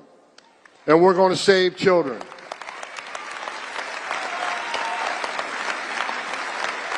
All these bad stories about Trump, Homan, you're racist, you're a white nationalist, you're a mean person.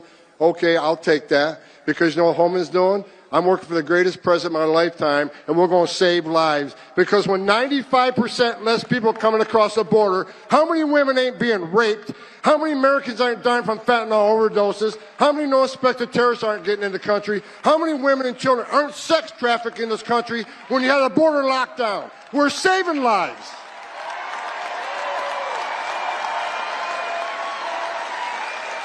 That's right. Stand up. President Trump's getting ready to come on stage.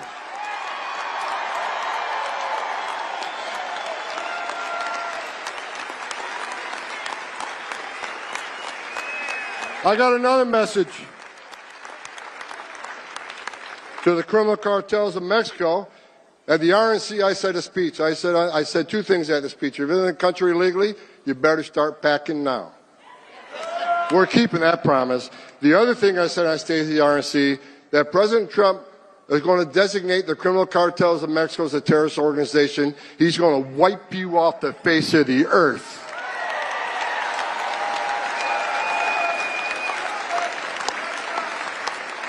After I said that, of course, I got numerous death threats. They've doubled the size of my security detail because all the cartels want to take Homan out. Well, I'll tell you what, come get some.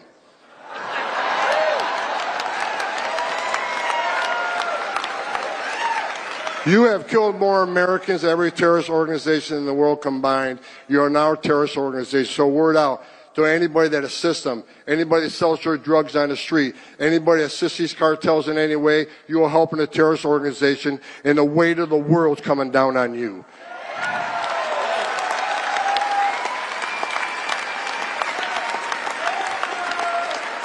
I read a story last night, the police commissioner of Boston. You said you doubled down on not helping the law enforcement officers of ICE. I'm coming to Boston. I'm bringing hell with me.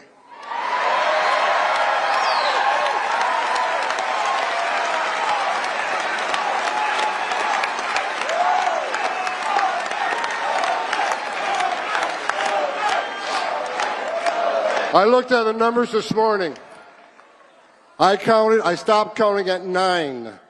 Nine child rapists that were in jail in Massachusetts, but rather than honoring an ICE detainer, released them back into the street. You're not a police commissioner. Take that badge off your chest, put it in the desk drawer, because you became a politician. You forgot what it's like to be a cop.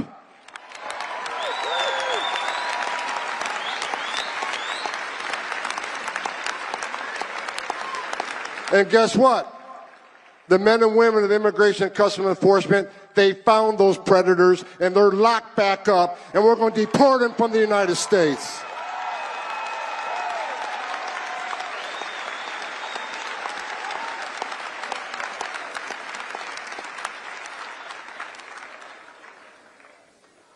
To the women, men and women of ICE, the agency I used to run, I was the first ICE director that actually came up to the ranks. For the 20,000 men and women that work for me, I never asked them to do anything I didn't do myself. What I've done recently, I brought a bunch of badass old school boys back.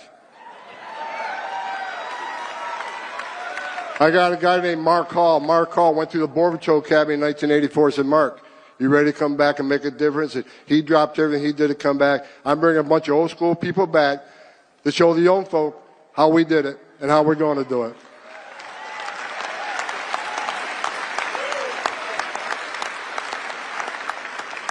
And like I said, I want to leave you with this. I said I got 45 minutes left. Look, if Congressman J. Paul couldn't, gavel me to shut up, no one on this building is going to get me off the stage until I'm ready to get off the stage.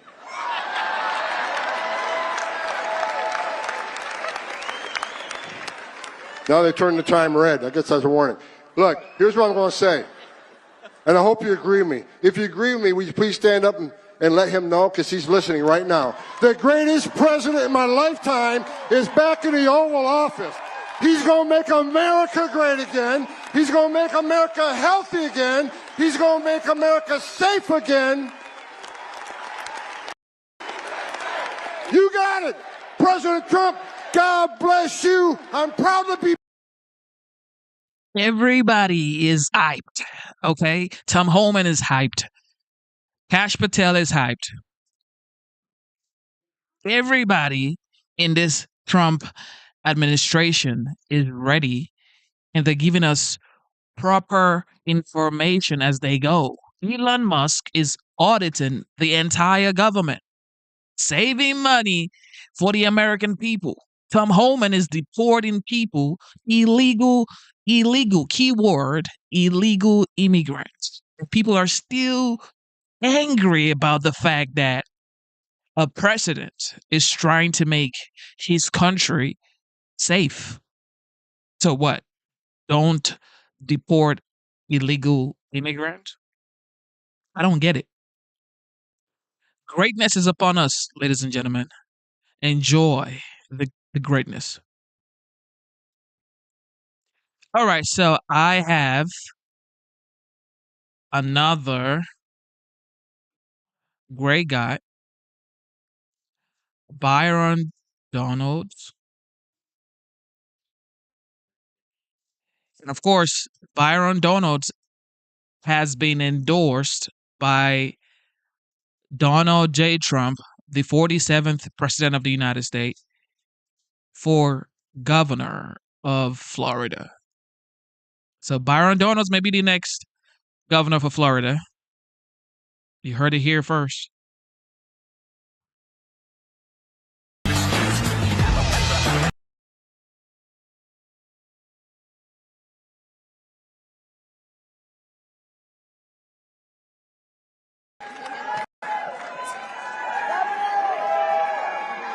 Has a pretty good ring to it, doesn't it?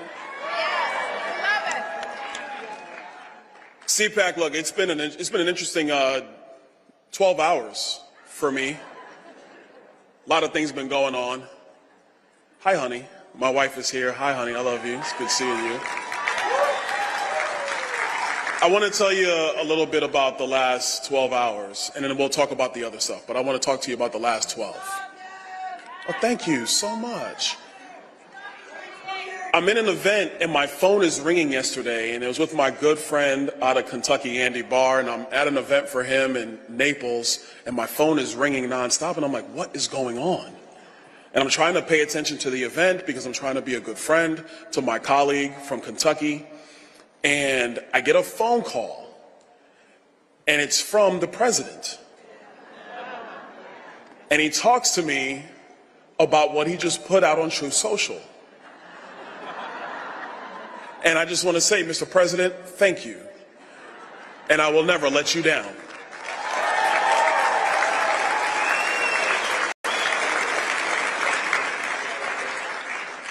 But I didn't even have a chance to really digest what was going on, because an hour later, our middle son, he and his team were playing in a regional championship last night. And I got to tell you, as a dad, let's put politics aside for a moment. As a dad, I watched my 17-year-old son play the game of his life.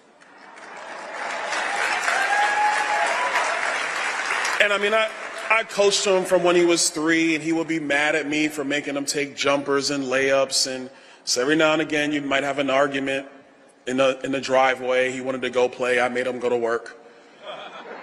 But last night, watching him really make key plays for his team, it all kind of came full center. So my phone is blowing up, and people in the gym are trying to talk to me about politics, but I'm watching my son just live that moment in time when all the work and all the preparation meets success. And they were down 5 points in the third, and they had to rally back. And then the thing that's iconic in my mind, and I know we're supposed to be talking about politics in the golden age of America and making America great again, but I will tell you, part of the golden age of our nation is the success of our children and our grandchildren.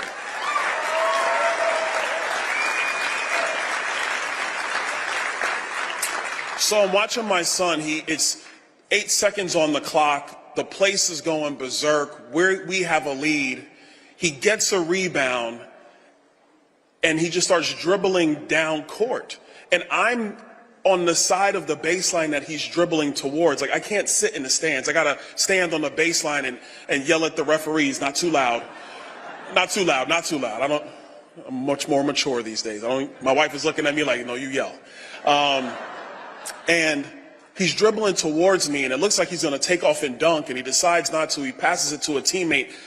The clock expires. He turns around. He sees me. I see him. And he's all sweaty and nasty, but it was the best bear hug a father could ever have.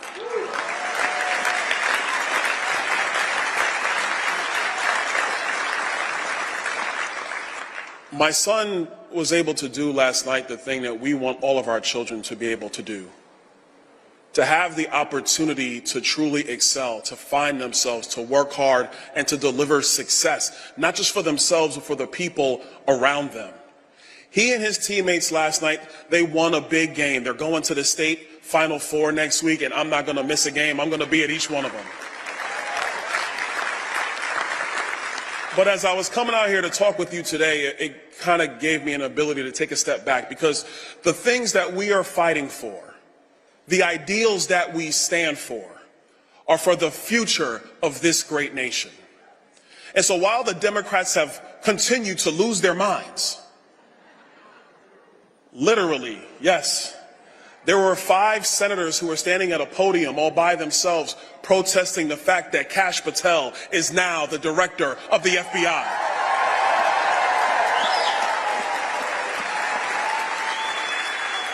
You have Democratic members of Congress who are standing outside of the USAID building protesting the fact that Donald Trump has delivered on the promise of cleaning out the waste, the fraud, and an abuse in our federal government. Some of their donors are pissed at him, and they frankly should be pissed at him. I mean, they just wasted, what is it, $1.5 billion for a devastating loss? That's really expensive. To those donors, you should come and join us. We actually believe in using money efficiently and effectively.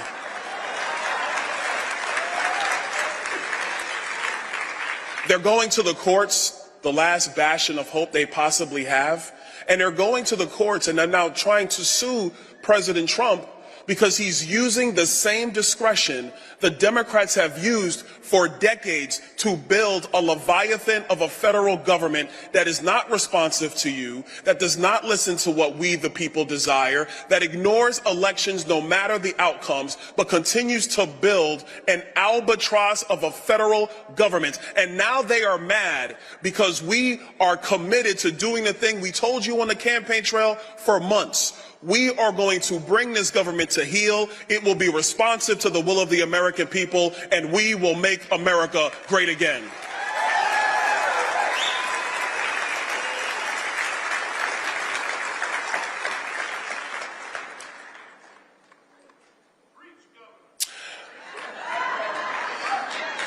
In my state, some of the things that we're going to do on Capitol Hill, we've been doing in Florida. You know, the phrase down in Florida is, make America Florida. There's a reason why citizens have been leaving blue states to go to Florida. There's a reason why people who immigrate legally, and I stress legally, from some of the worst places in the world come to Florida. There's a reason why students in Florida and parents in Florida have choice at their fingertips to find the best solution for their children. And that reason is because we have leaders who have been committed to the principles of individual liberty and limited government. They have been committed to those same constitutional principles that are the very foundation of the America First movement. And our leaders, Governor DeSantis, and before him, Governor Scott, and all of the men and women who have served in our legislature, myself included, a long time ago. Well, not that long ago. I'm not that old. I'm 46. I'm not that old. We were committed to making sure that there was a state that people could go to chase the American dream, to realize the American dream, to be able to watch their kids do something fantastic like I had the opportunity to do last night. And that state's Florida. But let me tell you this, Florida's not going to stop leading. We're going to build off of what we've done, and we are going to continue to lead bigger, better, faster, greater, safer, freer, because the American dream is for everybody, and we're going to show the other 49 states how to get it done.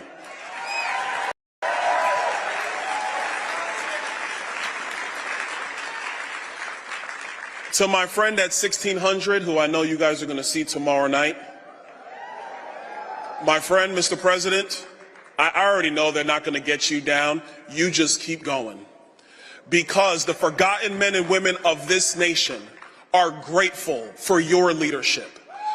They are grateful for the vision, and they are grateful, frankly, for the guts to be able to stand toe-to-toe with the insane radical left and tell them no more. America is going to be in the golden age, and it will do tremendous things for the people that live here.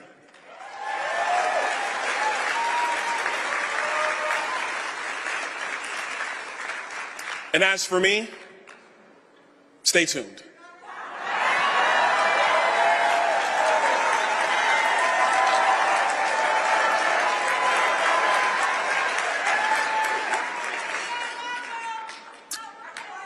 A few miles from here, myself and my colleagues, we have a job to do.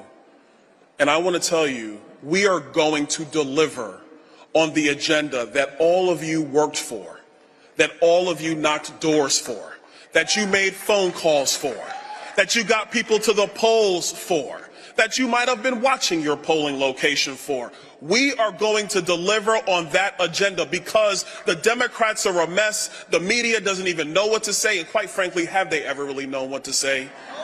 I mean, their credibility, please. Margaret Brennan, oh my gosh. Thank God J.D. Vance spoke common sense and real talk to her. But we are going to get this job done. A long time ago, my wife was with me. This is early on in this journey in politics. A long time ago, there was a phrase I always said when I would meet with people and talk to people. And this is when I was asking for votes, probably 8 years ago, 10 years ago. And I would say, I need your vote because we have a country to save. Well, CPAC, you delivered the votes. And now on Capitol Hill, working with President Trump, we are going to deliver and save the greatest nation man has ever known. God bless you, CPAC.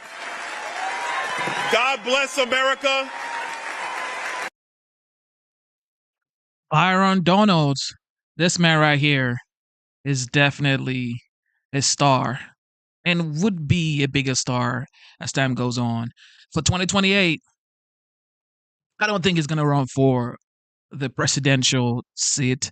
He's not yet there yet. I think he's a very, articulate person, smart, very courageous. He says what he wants. However, I think he should stick to being the governor of Florida. See somebody saying Byron Donalds 2028. I don't know. At the federal level, I don't know. But state level for sure, Byron Donalds will do great. Definitely do great. The Republican Party has changed the way people vote, the way people listen to politicians, the way Americans demand what they want from their leaders. And it's only going to get better moving forward. For 2028, 2032, if you're not coming to the people and telling them exactly what you're going to do and then do it, it's going to be hard. This first 30 days or 32 days that Trump has been the president, things has changed. People have seen what is possible.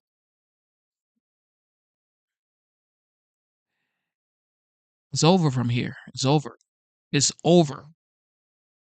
People think 2024 was a red wave.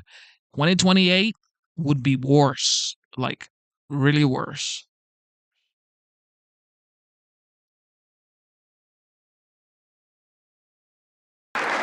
All right,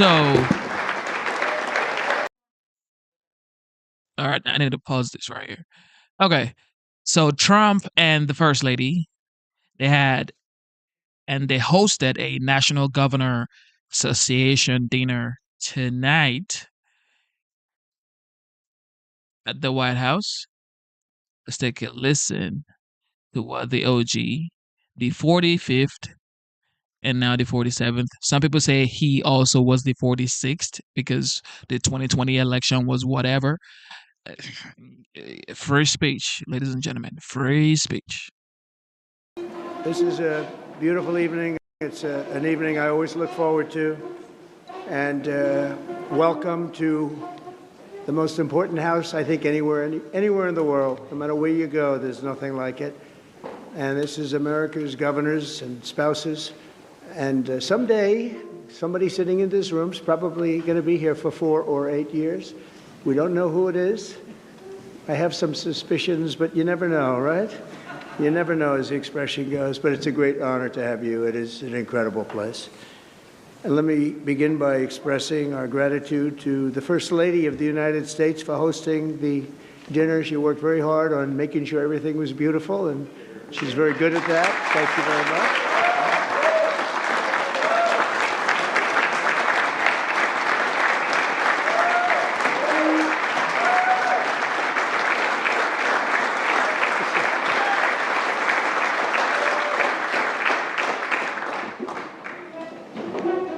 You know, it's time flies, and I just realized this is the 5th Governor's Ball that Melania and I have hosted, and thank you for doing such a great job. And really great, really beautiful. Made the evening beautiful. We have many new faces among the governors from our new administration, and we have a lot of people that have been just newly sworn in, and we have them with us tonight. And also we have some people that I've become very close to, Vice President Vance and Second Lady Usha Vance. I want to thank you very much. What a great start you've gotten off to. You've gotten off to a great start. Thank you very much, JD. Really amazing. Usha, thank you very much. Really amazing job. Congratulations as well to the 8 new governors attending tonight. And would you please stand up? We have 8 brand new, beautiful governors. Good. That's great.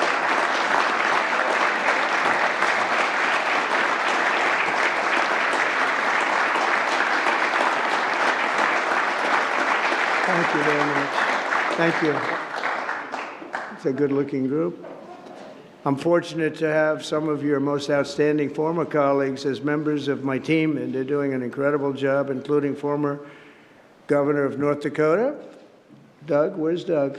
Doug Berger. And Catherine. Thank you. Thank you. And he's looking for that energy along with Chris, isn't he, huh? And former Governor of South Dakota, Kristi Noem, who's doing an incredible job, too. Thank you, Kristi. Great job. Thank you, Christy. Great job. The governors and president have really a special bond because we're all executives and we have to get the job done for the people, and you're doing the job and I'm doing the job and we're working together, and my numbers right in your wallets and right on your person, because I am open to anybody, Republican or Democrat. If we can help, you're going to call me up and we'll take care of it. You'll call the secretaries, you'll call the cabinet members, but if they don't do the job, and I think they will, you'll call me and we'll take care of it. And that's Republican or Democrat, and I'll take maybe the Democrat call even first. How about that? Can I say that?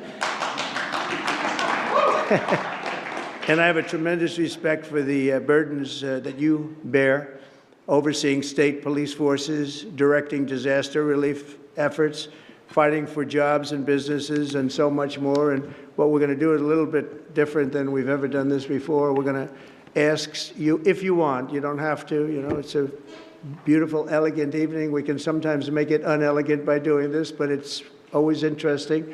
If you'd like, you get up and either ask a question or make a statement. And ideally, it's going to be a statement of unity, maybe for tonight.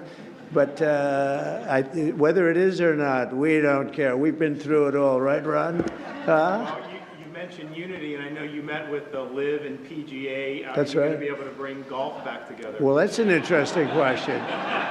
He's a very good golfer, and he asked that question. I think there's a good chance that we'll do that. I do. I think there's a very good chance, and it should be together. So that's an interesting question for you to ask. So we're going to ask if you want to get up and say something as we progress. This evening, we're not Democrats or Republicans. We're America's chief executives, and together we have to make our country run and run properly. We'd love your cooperation on energy, and we have some of the greatest energy people in the world in this room tonight, and they're working for the administration. Chris is here someplace. Where is Chris? Chris, thank you very much. Everybody knows him. They couldn't believe that we got you, but he gave up a lot to do this, and he's said to be the best anywhere in the world, so thank you very much. We appreciate it very much, Chris. We also want your assistance on public safety, especially removing foreign terrorist organizations from America, removing some really bad guys and bad people from America, and we're going to get them out for you. We'll be doing you a big service, and we'll get them out. We're bringing them back to the states where they came from. We don't have one country that says no. We had a lot of them that said no, but that was lasted about 2 hours, and all of a sudden they were all saying yes. But we'll get them back, and we'll get them out, and we'll make your state a lot safer. And on deregulation, we'll be creating maximum deregulation and maximum numbers of jobs. And I think it has a lot to do. One has a lot to do with the other. I want you all to succeed so that our country will succeed. And I'm always just a phone call away. By special coincidence, this evening marks the 293rd birthday of our first president, George Washington, whose portrait hangs in the East Room. And the father of our country was a great general. He was unmatched, really, as a general up till that time. And he was also a great executive and a true statesman.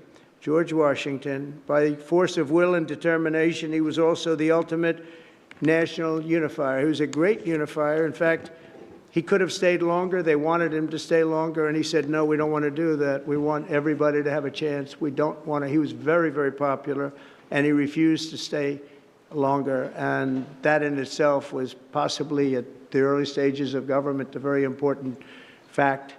In his farewell address, George Washington counseled Americans that our shared national identity under one great political union is, quote, the main pillar in the edifice of our real independence, the support of our tranquility at home, our peace abroad, our safety, our prosperity, and that very liberty which we so highly prize. Beautiful words. We don't use words like that much nowadays, do we, huh?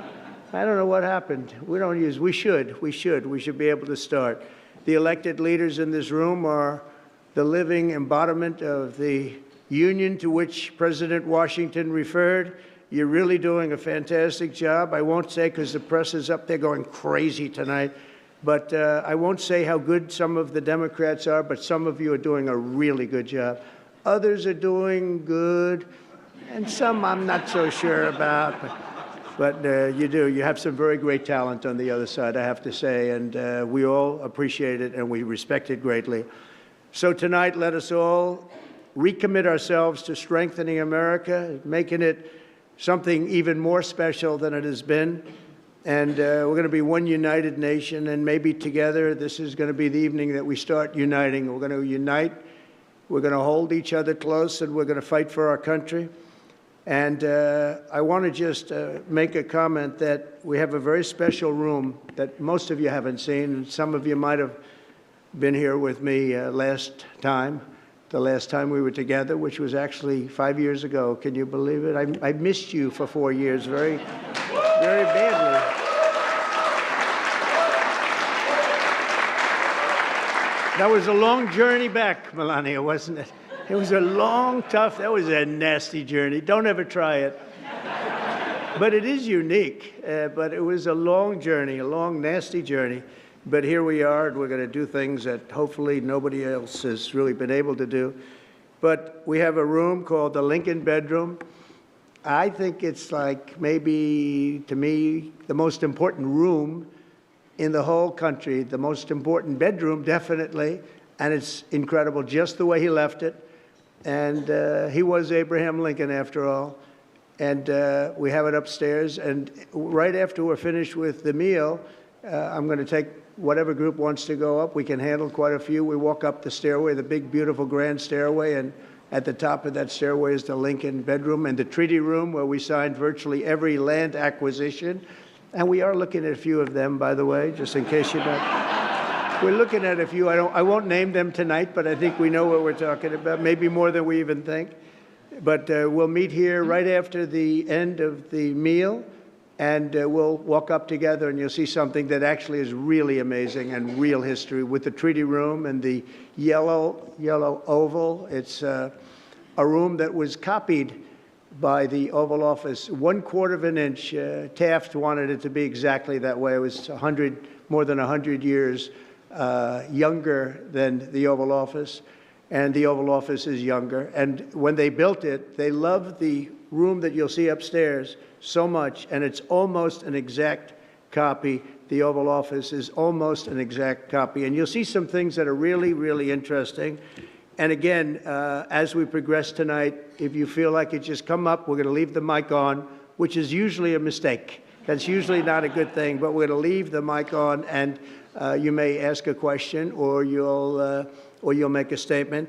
And I'd like to ask Scott Turner, who's our Secretary of HUD. He's a great young man, and he's a tremendous, tremendous talent. And I'd like to ask you to say grace. Thank you. Thank you, Scott. Congratulations. Thank you, sir. Thank you, Mr. President. Let's pray together. Father, we're so grateful to have this opportunity to gather together, Father, for such a time as this, Lord. Father, we thank you for President Trump. Lord God, we thank you for the First Lady. We thank you for Vice President Vance and the Second Lady. Lord God, I pray that you will be an iron dome of protection around them and their families. Lord God, we thank you that you are a sovereign Father and you're a good, good Father. And tonight, Father God, I thank you for the governors that have gathered here. Lord, thank you for their service. I pray you will give them wisdom and clarity and understanding. God, I pray you will be with them and their families. Lord God, I pray and thank you for my colleagues in the cabinet, Father God, that are here tonight. Lord God, we know that you have ordained this time before the foundations of the world. And Lord God, we thank you. Father, we thank you tonight that as we gather and as we fellowship, Lord Jesus, that you would be glorified. And Father, as President Trump, Father, as the leader of this nation, Lord God, as he every day, Father God, leads and serves, Father, I pray that you would give him great favor. God, I pray that you would open his eyes to see like he's never seen before, that you would open up his ears to hear your voice. And Father God, you would give him divine insight and divine, Father God, just wisdom as he leads and serves this country.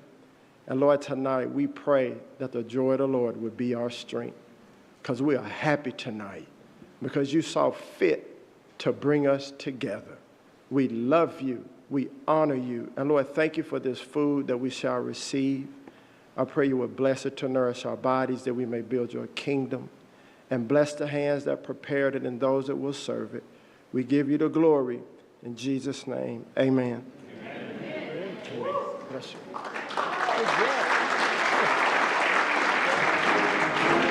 Thank you very much. And a lot of people would, sit down in their homes or grab their phones and listen to prayers like that, or listen to uh, conversations like this, where Trump is with leaders. In this scenario, he is with the governors, Democrats and Republicans. This is what a leader does. He commands respect. He wants to know what's going on in different regions. What more do you want? And when it comes to the prayer, this is how you pray for the president, the vice president, the leaders, the governors. Unlike the prayer that we heard, was it the presidential service a day after the inauguration, where she was saying people are scared, people are afraid. The priestess, y'all remember the priestess, right? The priestess who was basically advocating for illegal migrants. This right here is how you pray. Okay, of course, CNN has something to say concerning the first 30 days of the OG. Everybody already knows that this first 30 days was legendary, okay? Even if you are not a Republican, even if you don't really care about Trump, or some people don't care about the United States, and they are actually Americans. So if you don't care about, your country, you've been seeing the news, correct?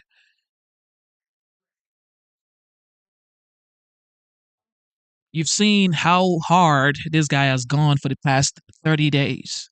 Executive orders has gone wild.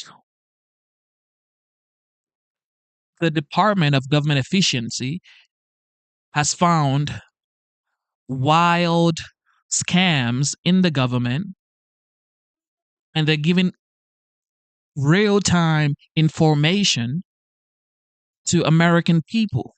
This is what the American people voted for. Accountability. With that being said, ladies and gentlemen, I am proud of my vote. I am happy. I am glad that I voted for a legend, a man who stands by his words, who fights for his people, who works nonstop around the clock. He is going to be 79 years old this year and is working nonstop around the clock. And people are going to be on their couch watching Netflix and talking about Trump is a racist. Did you see we just made the prayer? Trump is bad. He doesn't want anybody to prosper. He's a thief. He wants to steal. He's making his family rich. Yet, he wants to send you $5,000 courtesy of the Department of Government Efficiency. How is he making himself rich when he's is sensible enough? He's loyal to his country to say, you know what, we found excess waste.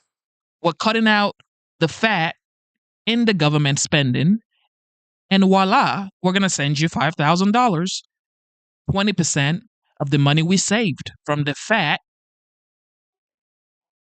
from this barbecue that the government have in the oven.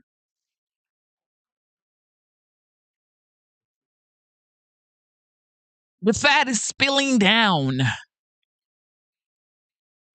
And this man is saying, you know what? I'm going to give y'all some of this. I'm going to give y'all some of this pie. And people are still in their homes saying Trump isn't the right candidate. You went from open borders, sending billions of munitions to Ukraine. Bunch of BS for the past 4 years. Your president walking into the Amazon rainforest, doesn't even know where he's going. About to go say hello to the jaguars and reptiles. This man was sleeping on world events, world stage in Angola. Biden was sleeping in Angola.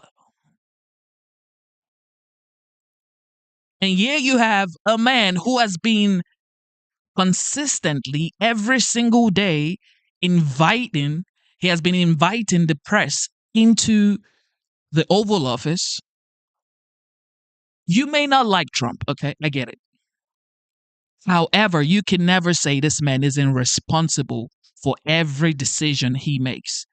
You can never say this man isn't being accountable to the people that voted for him every single day.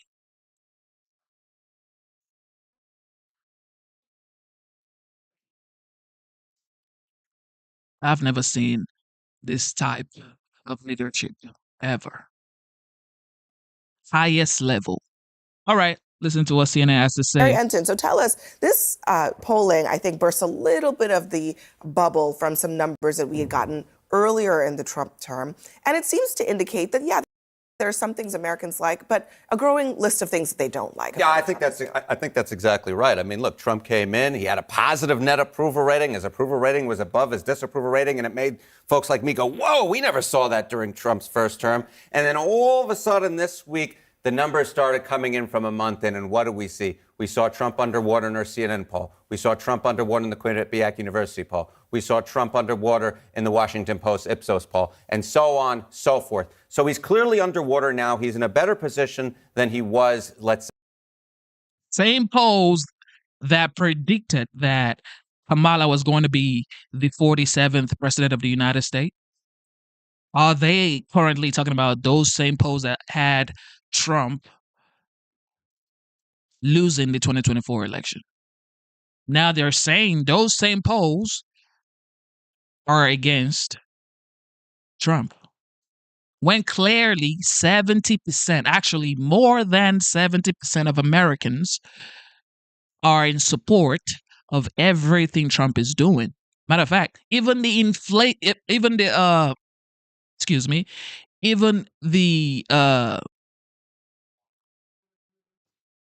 tariffs, okay? The tariffs that everybody's talking about, saying this is a bad decision for the American consumers. People are actually now educated, reading and going back in time and realizing that, wait, before income taxes, we actually only had tariffs.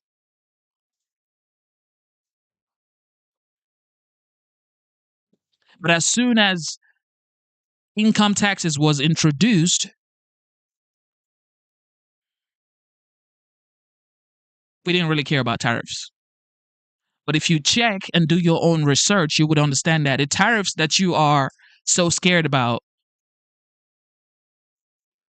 in the late 1800s, early 1900s, this was, matter of fact, even in the 1700s, tariffs were one of the largest income for the federal government in the United States. So do your own research. Tariffs aren't that bad like you think it is. And everybody's talking about egg prices. It is going to go down. This is his first 30 days. Relax. For most of his first term, but it's going in the wrong direction, and it's going in the wrong direction at the same time that folks are saying this economy ain't so hot to try. It's coming at a time in which his economic approval ratings stink, far worse than during his first term. There are a lot of warning signs for Donald Trump in the numbers that came out. Yeah, I mean, look, you could argue that everybody's numbers go down, right? Like, no president goes up. They always go down. However, what's striking to me, and the question that keeps turning over in my head is, does the man even care? He's supposedly not running again, although he keeps joking about maybe he will. But Do poll numbers even matter if your name is Donald Trump right now? Yes and no. I think that he picks and chooses what information he chooses to believe. So as long as he can find some poll numbers that have him looking like he's doing really well. But what he does care about is things like the stock market and the Dow Jones closing low because of risks of tariff and because of tariffs and some of his trade policies. That actually does resonate with him. When I worked with him, he'd always have Fox Business on in the outer oval and just want to see every day how the markets close. So if he feels like he's looking weak on the world stage and if he feels like the economy is not moving quickly enough, that is something he'll react to. And I've said to my friends in Trump world, they should not take too much with this endorsement of the fact that he won and he won the popular vote, which was a surprise to some. He was very clearly elected on two things he's good at, securing the border and allegedly addressing the economy. All of these other things are reminding people they might like the idea of Donald Trump better than Donald Trump himself. Yeah, and to piggyback off of that, and I was here a couple of weeks ago and I bemoaned that there was so much focus on DEI. Right. And I said that Americans were concerned about the economy. And we're seeing now, because I saw your report on yesterday, that's where Donald Trump is failing most. Not failing, but that's where the issue is with Donald Trump regarding the economy. There's not a lot of pushback. Everybody has their own opinions. I get it. However, it's like Americans know that there is excess amount of waste in the government. And this is why Trump won the 2024 presidential election, because Americans said, we want you to go in there, trim the fat, drain the swamp, make America great again, pay down the debt, secure the border, stop the wars.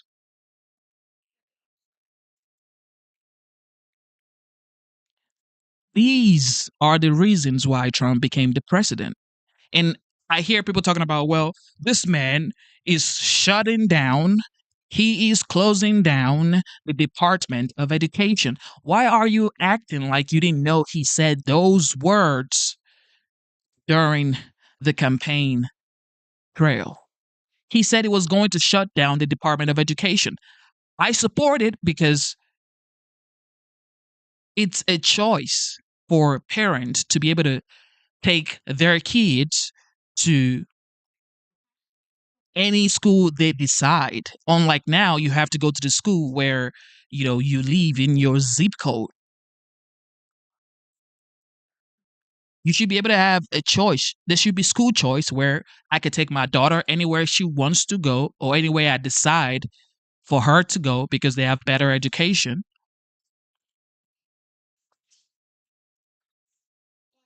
You know what I mean? So it's like, if you think about it, what is so bad about school choice? About bringing back the decision to the states and ultimately allowing the parent to decide what their kids deserve.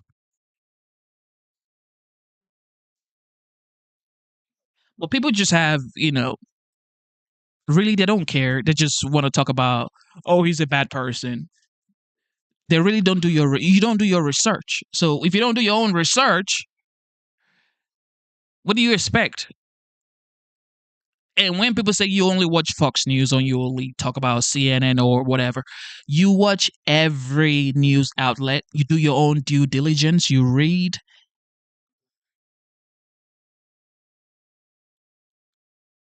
Easy. That you see around the immigration policy. We see that about 93 border engagements are maybe about 93%. ICE arrests are doubled now what they were. Donald Trump has done some things around IVF treatment. I think that that's a very good thing. It's an extension of what Donald Trump did when he was in office, where it was through the Veterans Administration, the Veterans Health Administration. They were focusing on providing IVF treatment to veterans and their families. So those type of things are important. But I think what you said, in addition to the economy, it is how people feel. And are you being reminded about the things you don't necessarily like about Donald Trump? Economic anxiety is the thing that the Trump campaign ran on, and I think that he won on. Well, that economic anxiety still exists, and I know because $8.99 was the cost of eggs. $8.99. Yo, I got hit with the $8.50 yesterday. I paid, not to one up you, but I paid like $9.99 today. Across the street from my house. Yeah, this was. But the point is, where's the focus on the bird flu and the eggs prices? But I am fascinated by you saying that he is joking about running again. I'm saying he claims it's a joke. I don't know if it's a joke.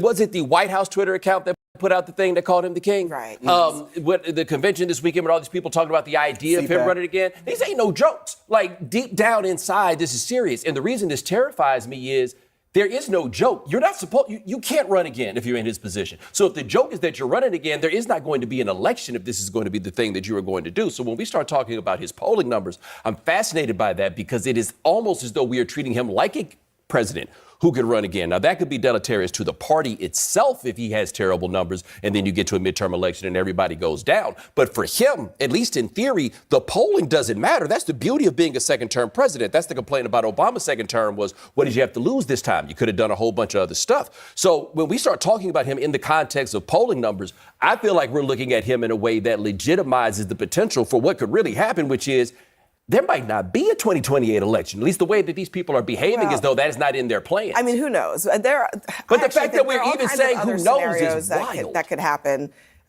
I'm not even going to go into it. But Harry, you were about to say something. I think there are two things going on. Number one, if you look at the betting markets, I occasionally look at them. Who's going to be the Republican nominee come 2028? Donald Trump isn't at zero. Is that what they're saying? There are a few folks who are betting on. I think it was like trading at like 7% or something along those lines. It's not the craziest thing we might have ever heard. But I'll also say this. We talk about why Donald Trump was elected in that first place, right? He was elected immigration, where folks actually like what he's doing on immigration, and he was elected to fix the economy, where people really don't like what he's doing at this particular point. What he was not necessarily elected to do was put Elon Musk in the position that he is in with Doge. And if you ask voters, what is the number one thing you dislike about what Donald Trump has done so far in his second term, it's that dismantling of the federal agencies, it's the firing of those folks, and it's putting Elon Musk in that position that he is right now, and it's so far blowing up in his face, at least when it comes to the public opinion poll. Let me play from this really a blow-up of a town. Elon Musk being the leader of the Department of Government Efficiency and reporting to the people basically via X every single day, the people are not complaining. These people just keep saying a bunch of BS. People are actually happy that they have someone who is holding, or they have an organization or a body who is holding the government accountable for excess spending. And there is a potential for $5,000 for every tax-paying American, which is like over 79 million Americans. So it's like, give this man a chance to work.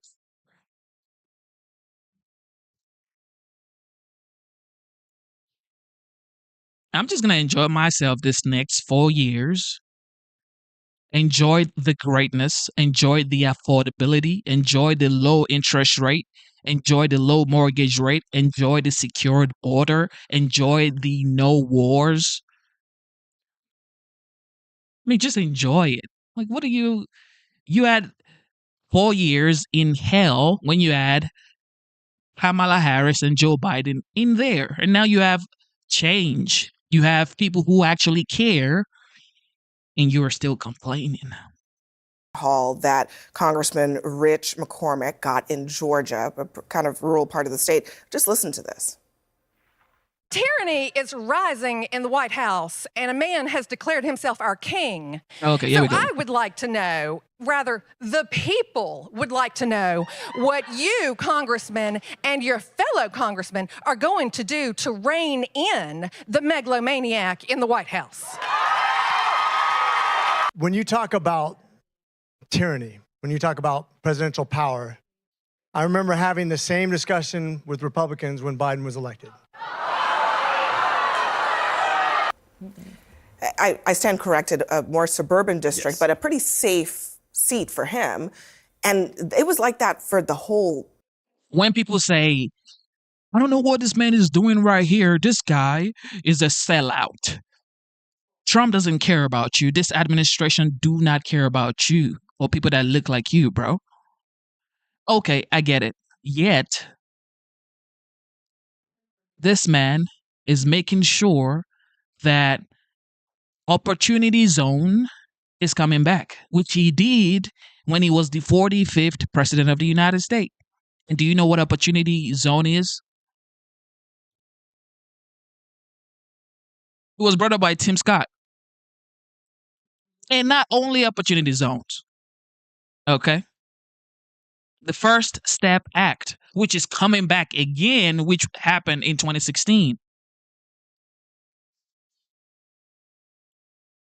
Freeing people from jail who deserve to get another chance in life. Securing the border, making sure that this illegal, wild, dangerous people don't cause more harm than they already have. Laken Riley, go talk to her parents. They are in shambles. They would wish, just imagine, what do you think she would be talking about? She would wish Joe Biden never became the president. Laken Riley's mom, I am sure in their household, they would be wishing that that Biden never became president of the United States. So just enjoy this greatness that you're about to experience, and you are already experiencing. Town hall. It was not pretty.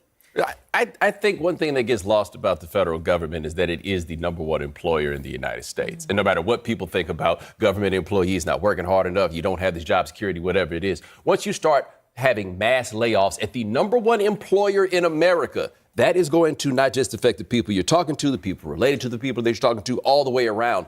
That is, I think that seemed like a better play in their minds than it's turning out to be an application, especially since it doesn't appear to make any sense. Maybe angry constituents, maybe Congress people freaking out, maybe Jesse Waters freaking out. I don't know. Do we have time to play Jesse Waters? Let's play it real quick. He just found out he's probably going to get laid off. He's going to get doged. This guy's not a DEI consultant. This guy's not a climate consultant. This guy is a veteran. We just need to be a little bit less callous with the way, Harold, we talk about doging people. Thousands of bureaucrats woke up today to a big "you're fired." Doge is dishing out spankings like daddy daycare. Even the holiday weekend couldn't slow Doge down. There was a huge exodus over at the National Archives. Persnickety librarians were getting doged silly. The Dewey Decimal System's next. Doge is a blessing from the... If you're not producing results and you work for the federal government, you should be checked. And maybe that buddy should be shut down or closed. That is what the Department of Government Efficiency is doing with Elon Musk. And people are just so wild and talking about, look, this guy has the power to fire anybody that works for the federal government. Who elected him? The president gave him a job to do. America is in trillions, tens of trillions of dollars in debt. Don't you think actually auditing the way the government spends money is the way to go? The heavens above. Well, somebody woke up and discovered that the federal government employs a lot of veterans. A lot. It seems like that Jesse Waters agrees with me that Republicans should stop demonizing federal workers. Yeah. To his point, I know a guy down in Alabama. First time getting a government job. He had, fresh out of college, had been trying to get a job for a couple of years now. Finally got that government job, I think about 6 months ago. Well, he's laid off now. So his kid, his wife, all of that promise, it's totally gone. And I think your point is right. Once people start seeing, because when we think of federal government, for many anti-government people, they think DMV, meaning DC, Maryland, and Virginia. They don't see federal government as someone living in a rural area of Mississippi, commuting to a job at the Department of Agriculture. They don't see them as federal workers, which is why it's always easy to just say, shut them down, they'll get paid. Yeah. That's not how it works. And we will find out a lot more stories like that in the I get what he's talking about. You know, people have jobs to feed their families, and all of a sudden it's like, you know what, you can't do this job anymore because we're closing down this building. Yes, however, they're actually paying them a bonus package. It's not like you're gonna get fired today and just get paid for 1 month. They're getting paid for a while until they can find their feet and do something. So it's not like they never really say the full story, because this is what the whole, game is. However, it's about having a working, efficient country, an economy that actually cares for the people and work for the people. It's high time people, catch a break. People have been working hard, like living paycheck to paycheck for the past 4 years. The last 4 years has been definitely fire. Like, Joe Biden definitely sent us to hell. But we're back, and we're back with a statement. Well, my reaction is that the Trump Pentagon does not welcome Black people. They're discouraging Black people from joining. There's no home for women. This right here, this types of cults, this is why Donald J. Trump became the 47th president of the United States. Stop race politics. Stop race baiting. Stop doing gender politics. Like, all of this stuff do not work anymore. Nobody cares about, he doesn't care about Black people. He doesn't care about Hispanics, Latinos, or whatever, because it's a lie. Everybody knows it's a lie. Everybody knows it's scam. You cannot use that anymore. This is in 2016. This is in Hillary Clinton and Trump. This is 2025, and this man has woken every single American up. Everybody's awake right now and realizing, oh, snap. The government have been playing with us for a long time. So your race baiting, your race politics, your gender politics, your whatever, you're brown, you should not be supporting Trump. Nobody cares, bro. Nobody cares, bro. Okay. As an adult, you pay your bills, you're responsible for your family. Okay. It is your duty and obligation to know what's going on around you, your society, your country, and pay attention to the prices. I'm just here waiting and knowing for a fact that greatness is upon us. And I'm happy. I'm happy. We know also the CNO of the Navy, the Chief Naval Operations Officer, who was a woman, was also fired tonight. The commander of the Air Force Vice Chief. We actually have the list up there. The Air Force Vice Chief was fired. The Lieutenant General was also fired, and then 3 JAGs were also fired. Yes, so there was a purge of the lawyers, the senior lawyers, and the. It is what it is. People get fired every single day in corporate world. Okay? People get fired. So if a federal employee gets fired, what is, oh, Trump is a bad person because he fired a general. No. The general is a federal employee, and as an employee, you may get fired if you don't do what you're supposed to do. Okay. So, the idea of people talking about Trump is firing people get fired every single day in America, and nobody knows about it. Okay. Everybody just continues life. So, we're going to continue living our lives regardless of who gets fired. As long as the country is in good shape, the economy is booming, the border is secured, no war, who cares who gets fired? If you get fired, I'm sorry, okay? But if you were doing your job in the first place, you may not have gotten fired. Message there is that there's no rule of law left. It's a lawless purge. They removed the lawyers, and you have lawyers at every level of command. And it's a terrible message to send out tonight.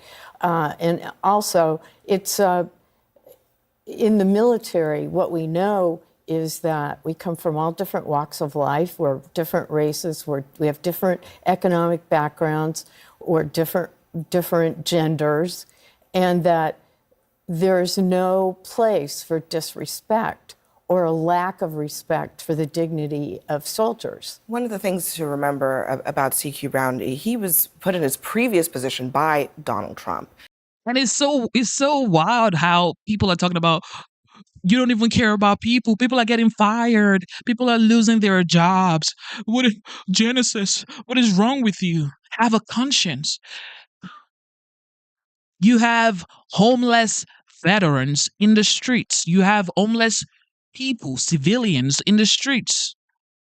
No home, no bed to lay their backs on.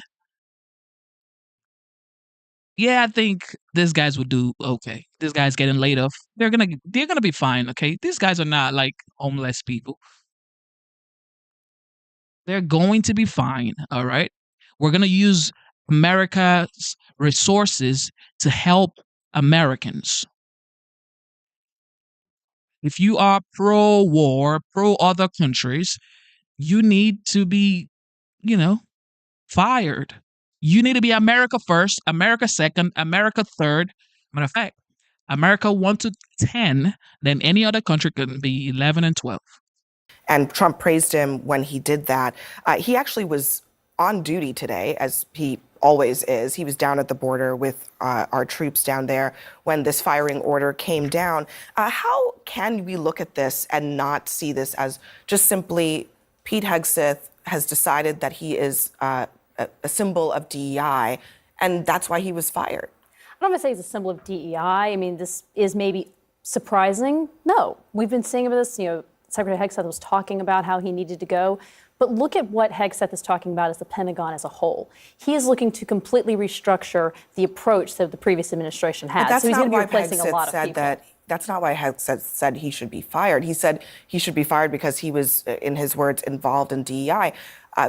CQ Brown, as far as we know, there's been no indication that he's been fired for cause, that he did anything wrong, that he has some philosophical approach to war fighting that is different from the president's. I mean, you serve at the pleasure of the president, though. That is the nature of these roles. And so the president is clearly looking to go in a different direction at the Pentagon. So he's going to put a new team in place to do that. Well, I thought you were going to play that other clip in that, I think that same podcast where Pete Hegseth basically questioned CQ's qualifications because he was black, and he said that in that podcast. That this is in the Associated Press story. His remarks saying, "I don't know if he's qualified. Maybe he is. Maybe he isn't," because he was black. So it's hard for anyone to read this, other than the fact, as you pointed out, that this is a very directed purge that has nothing to do with philosophy, that has everything to do with the faces of the military, which Pete Hegseth has said several times that he doesn't respect women soldiers and he doesn't respect people of color serving in these positions. And so by putting this out there, if you're in the military and you're a person of color, or even if you're just a person of color in this country, how are you supposed to feel seeing this? Which is going to be an issue. There have only been two African Americans who'd served as chairman of the Joint Chiefs. CQ Brown was the second. Right. Colin Powell was the first. And he's also now no longer the highest ranking black officer in the military. We've been hearing a lot about military readiness. A lot of these men and women who got their jobs lost today have spent their whole life dedicated to defending the flag and defending this country, no matter the color of their skin, just like you said. And I think that that's what we have to think about, military readiness, because that's what Republicans have been using to justify some of the DE&I stuff that's been going on within the military and all branches of the government now that Trump's in office. But these are real folks with... I get it, because this is what the news media does. They try to divide Americans. They try to divide us amongst each other. But the truth is, just because you're, brown skin or African American or black and you get fired, that doesn't mean, you're being, I guess, put to the side or put down, or person that fired you is racist. No. Because this same person that fired CQ Brown, the Joint Chief guy that people are like, oh, this guy is racist, is firing a brown skinned person. That same person, Trump, fired Mark Esper, the Secretary of Defense. Okay. And Secretary of Defense, Mark, was definitely African American. So why weren't they talking about that or other people this guy has fired? But as soon as he fired CQ Brown, it's like, oh, he's racist. He doesn't want black people. He doesn't want brown-skinned people. He doesn't like Hispanics. No, I just like people who actually do their jobs. Is that a big deal? Real experience. I've worked with groups like Vote Vets around the country and worked with folks who I admire every day because of the sacrifices they make for our country. And thinking about these folks that's done this under this auspice and the voter out there and in the focus groups the last election we were in, this is not. Sure, everybody voted for change in some form or fashion, but I don't think this is the change they voted for. And I think there's going to be repercussions for this kind of anxiety now that we're going to have in a tenuous world. Before you jump in, I want to ask you about something you raised too, the JAG situation. Yes. These are the military lawyers. That's right. Three of the highest-ranking military lawyers were. They're saying they're accepting nominations. Presumptively, they're being fired.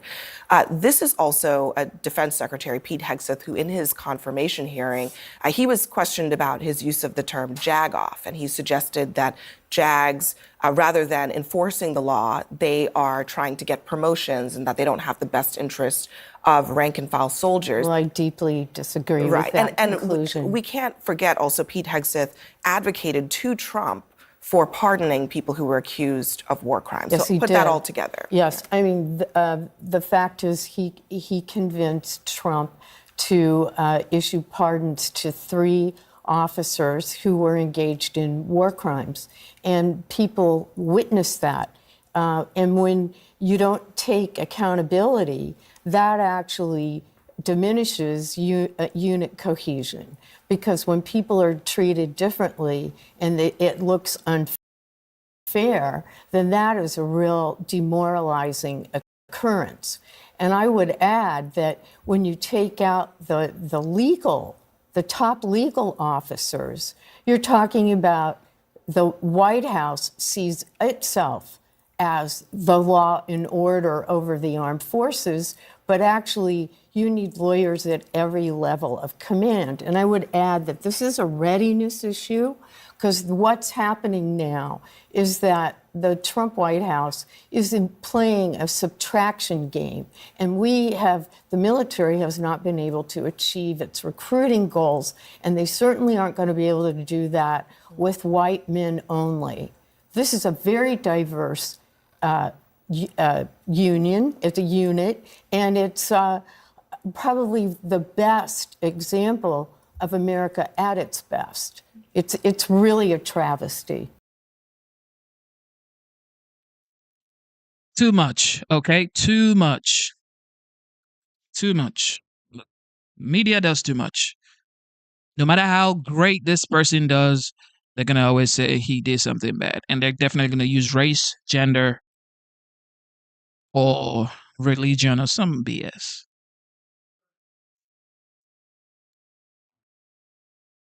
Good evening. We begin tonight with breaking news. President Trump has just fired the chairman of the Joint Chiefs of Staff, his top military advisor. He made the announcement on social media, quoting from his post, "I want to thank General Charles C.Q. Brown for his over 40 years of service to our country, including as our current chairman of the Joint Chiefs of Staff. He's a fine gentleman and an outstanding leader, and I wish a great future for him and his family." The president went on to say, "Today I'm honored to announce that I'm nominating Air Force Lieutenant General Dan Raisin Kane to be the next chairman of the Joint Chiefs of Staff." Now, Defense Secretary Pete Hegseth had previously called for General Brown's firing because of his, quote, woke focus on diversity, equity, and inclusion programs in the military. Hegseth, on a radio show last fall said, or a podcast last fall said, first of all, you got to fire the chairman of the Joint Chiefs. And he went on to talk about how any general involved with DEI efforts should be fired. Either you're in for war fighting and that's it, he said. CNN's Caitlin Collins has more reporting on this, and she joins us right now. It's not entirely unexpected, especially since the new defense secretary has been talking about this before he was even being considered for that job. How much of this is about DEI? Well, I think it depends on your definition and what that looks like. And I will say that when Hegseth got confirmed as the defense secretary, that he stood next to General C.Q. Brown, and who is the president's top military advisor, effectively, and said that he looked forward to working with him. So we actually saw him strike quite a different tone after Hegseth had gone through the confirmation process. It was actually at the Pentagon. But one thing that was clear was this is something that has been long rumored for weeks now, that this was in the works, that this was going to happen, that they had not changed their minds on that feeling initially of General C.Q. Brown ever since you heard those comments from Defense Secretary Pete Hegseth. And just to drive home how unusual this is, the chairman of the Joint Chiefs of Staff, Anderson, typically stays regardless of who the president is. Even if they change parties and it's a different administration, they stay for that 4-year term. And he started his in October of 2023. He succeeded General Mark Milley in this role. And so his term does not expire until the fall of 2027. But with this ouster tonight, Trump has removed him from his post and is now picking someone else to take this position, which really does drive home what you heard from Pete Hegseth in that interview back in November, blaming him for DEI policies. That is obviously part of this. And I've been talking to people in recent weeks. None of them would say on background or privately that C.Q. Brown's job was assured in this role. I will note today he was posting pictures. He was at the southern border and was talking about the work that the military has been doing and what that partnership looks like. And so he clearly was still doing his job as of just a few hours ago before Trump announced on Truth Social tonight that he was ousting him.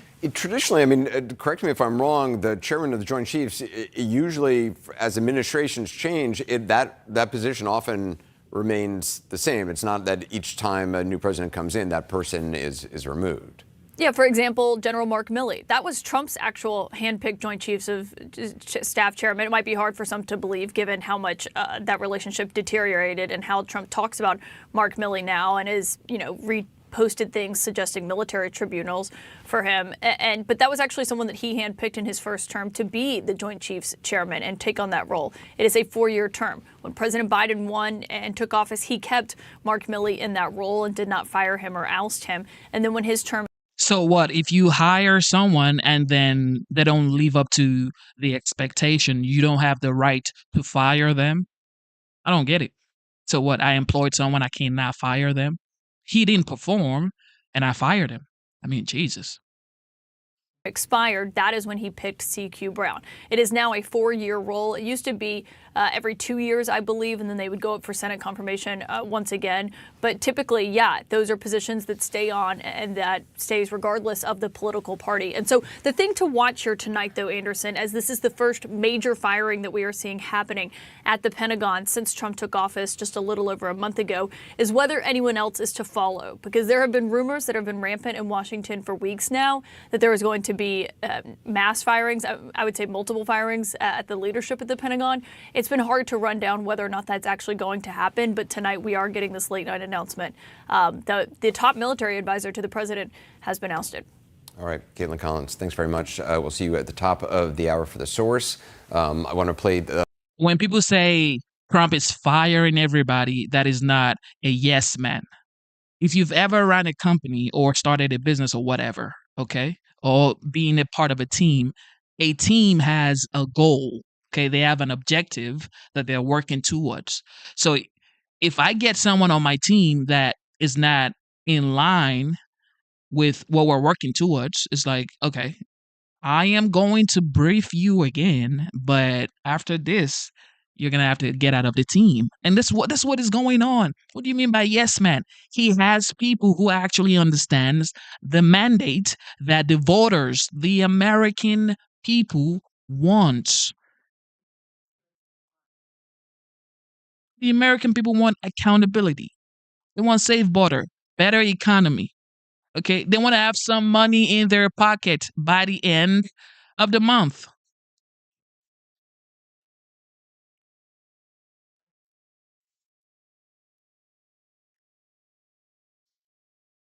Let's just calm down, okay, and enjoy the greatness. I'll keep saying enjoy the greatness because we had 4 years of sending billions to other countries. Literally sending billions to other countries. And you had people in North Carolina, in Georgia, in South Carolina affected by hurricanes. And they're getting $750. And of course, they're going to say, well, that was just the initial payment of $750 by FEMA to these people, and they're going to get more. Go ask people in North Carolina right now, and they're going to tell you. That soundbite of Pete Hegseth in November talking about General Brown. Well, first of all, you got to fire. You got to fire the chairman of the Joint Chiefs, and you got to fire this. I mean, obviously, you're going to bring in a new Secretary of Defense, but any general that was involved, general, admiral, whatever, that was involved in any of the DEI woke shit, has got to go. Either you're in for war fighting, and that's it. And that's the only litmus test we care about. Joining us now is Rahm Emanuel, former Obama White House Chief of Staff, former Chicago mayor, and currently CNN senior political and global affairs commentator. Ambassador, appreciate you being with us. I understand you know General Brown. What do you make of this firing? Yes. Well, not only know him, I knew him as ambassador in Japan, and he has not extensive experience in the far Indo-Pacific area as a former Air Force head in Indo-PACOM. I think this, in a week of unsteadiness of America, the idea to also then on our national security profile to have this type of unsteadiness is projecting a level of weakness. Now, see how this plays out. Right now, China is doing a military exercise they've never done before off the coast of Australia. Live fire. It's impacted civil aviation there. Because of the weakness, China is doing something we have never, ever seen. What is the United States communicating? Chaos at home, a firing over some political difference? Please, man, please give me a break. Give the American people a break. We had drones that we now know that they were supposed or allegedly from China flying in our airspace. Last year, New Jersey had drones, New York had drones, Philadelphia had drones. We didn't know where these drones were from. They said it was Iranian mothership deploying drones into the United States. This was just in November last year. Oh, this has never happened before. A lot that happened last year, 2 years ago, had never happened in the United States. So firing a U.S. general, I don't think that's bad. That's just accountability. If you don't do your job, you're going to F around and find out. That's the true reason. It is unsteady both in Europe, and now it's unsteady in the military. As a week of weakness, it is also projecting, I think, a level of chaos here. I think it's very, very reckless. And he has experience. I dealt with him many times as ambassador. His knowledge and the trust that Australia, New Zealand, his counterparts in India, in Japan, and South Korea, This is not the type of thing you want to have at a moment where people are trying to figure out where the United States is going, what the type of leadership is. I think it actually projects very bad, not just on the United States. It is something our adversaries are going to take advantage of. President Trump also said he's going to have Defense Secretary Pete Hegseth solicit nominations for 5 more high-level military posts. Does that sound like, I mean, a purge of some sort at the highest levels of the American military? Is this common? Well, you know this. First of all, the answer's in the question. No, it is not common. I was there for President Clinton and President Obama. You kept people in because there's something to the steadiness, the trust, and the relationships they build worldwide that people know they can count on America. And of course, if you're moving these fast, you're going to make mistakes, okay? I'm not going to sit here and tell you DOGE, Department of Government Efficiency, is not going to make mistakes. I'm not going to tell you that the 47th, Trump is not going to make any mistakes. We make mistakes, okay? This is the world that we live in. However, if you make mistakes, you fix it. And that's what I'm looking forward to, okay? There will be a lot of mistakes in this administration for the next 4 years. However, that's what it is. Mistakes happen, but then the way you fix your mistakes, the way you get back up is what truly matters. However, so far, this past 30 days or 35 days, I must say, I am impressed and I am proud of my vote for Donald J. Trump to be the 47th President of the United States. I am glad. And I'm just going to enjoy the show. Look, his knowledge, CQ's General Brown's knowledge of the region I worked at extensively was a checkmate on China. There was many allies and friends that knew him and trusted him.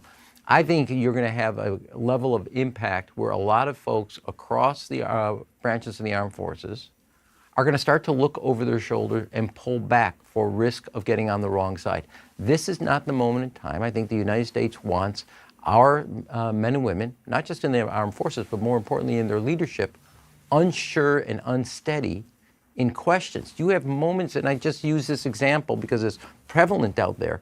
China is doing something we've never seen off the coast of Australia in front of Sydney, and live fire. They've never done this. The United States is nowhere to be seen, found as a deterrent with one of our closest allies in the region. And now, rather than respond to China, we're firing the head of the Joint Chiefs. Imagine what that communicates not just to China, but across the globe as people look at the United States. Is this a country you're going to hang your hat on and you're going to actually draft behind because you understand and trust their leadership? And I say that because we had many dinners with all the Indo-PACOMs with President Obama. There's a connectivity between the president and the military leadership, and that's essential for our national security. This also comes as a time as the war in Ukraine continues, and obviously there's now a realignment with this administration and our European allies, who traditionally have been our allies, and Russia. Well, look, in this situation, and I've talked about it, written about this, I think what we're doing here is we're basically empowering our adversaries and endangering our allies. And the problem when you look at this is the United States, under Donald Trump, thinks of Ukraine as a real estate deal. They got 20%, they get that. That's how much Russia has now of Ukraine. Russia is looking at these negotiations. This is about Ukraine's sovereignty, and we're going to claim it. It's a totally different discussion between the United States. We're just looking at it, president's background. It's real estate. Russia sees the grand power play here in Europe, the projection. This is not just Ukraine's sovereignty. Moldova, Latvia, Lithuania, Estonia, Poland, every place where we put troops, they've now said we've not only gotten everything we've wanted on the United States leaving Ukraine vulnerable, we've gotten what we want on negotiations vis-a-vis NATO. We now want your troops out of Eastern Europe. They added and they put, we see your 20, add 40 at the table. This is a dangerous precedent.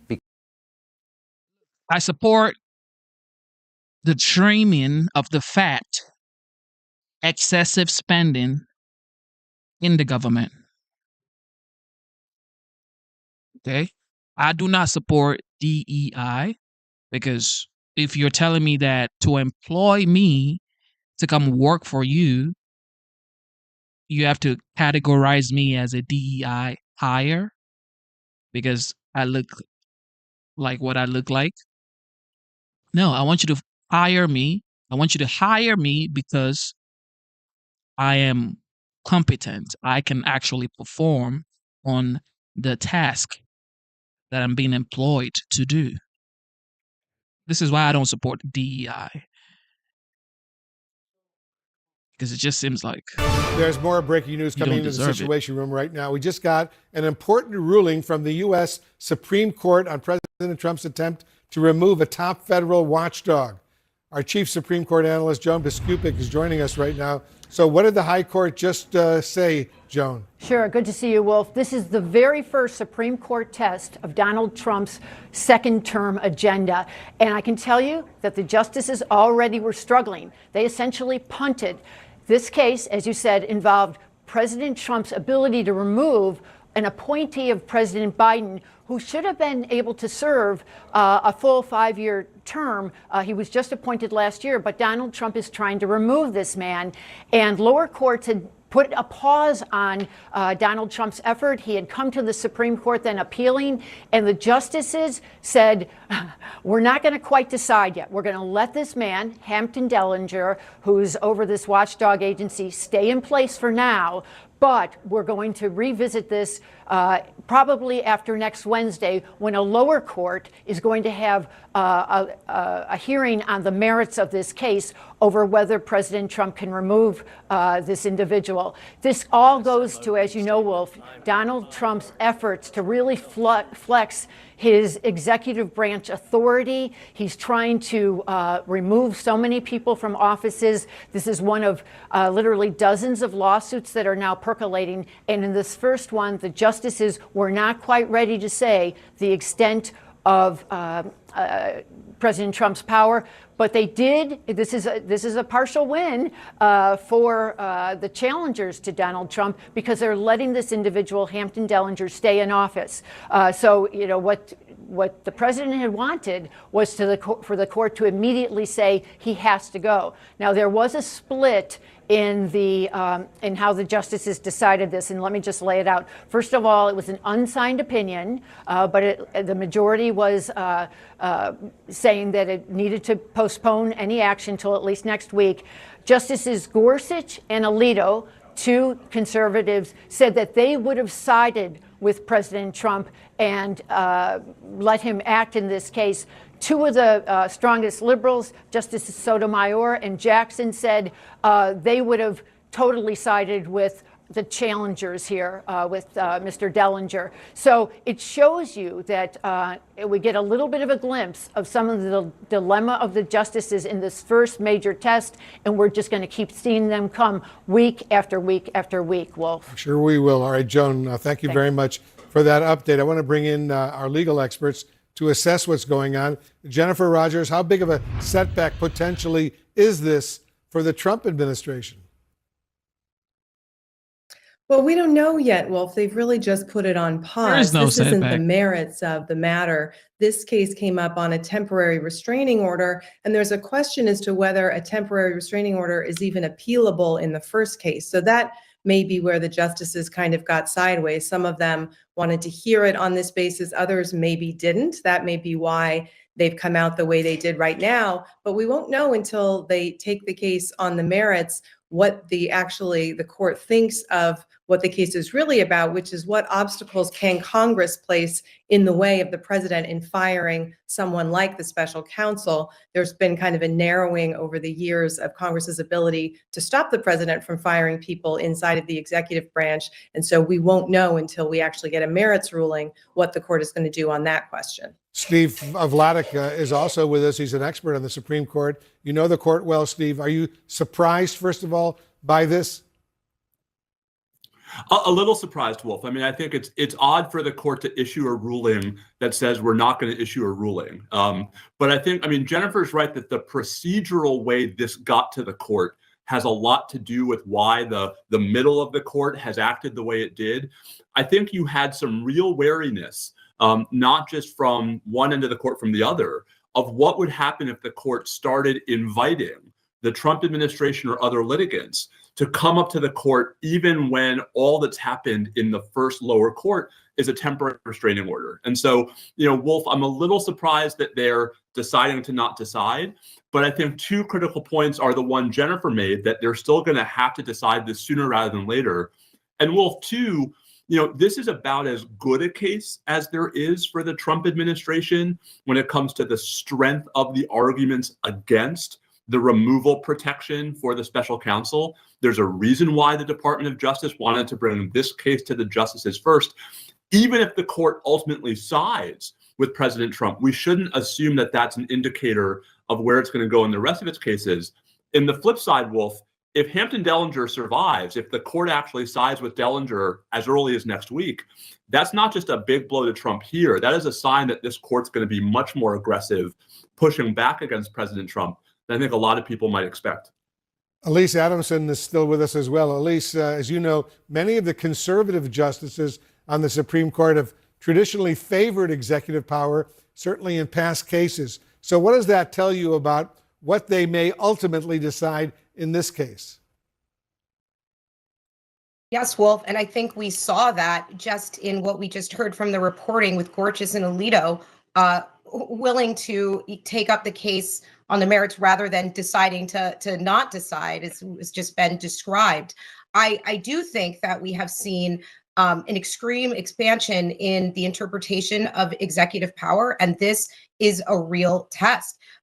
There's a federal law that created this Office of Special Counsel, and Congress tried to make very clear the reasons why an individual could be terminated. They tried to outline this. And so this is going to be a test of the separation of powers.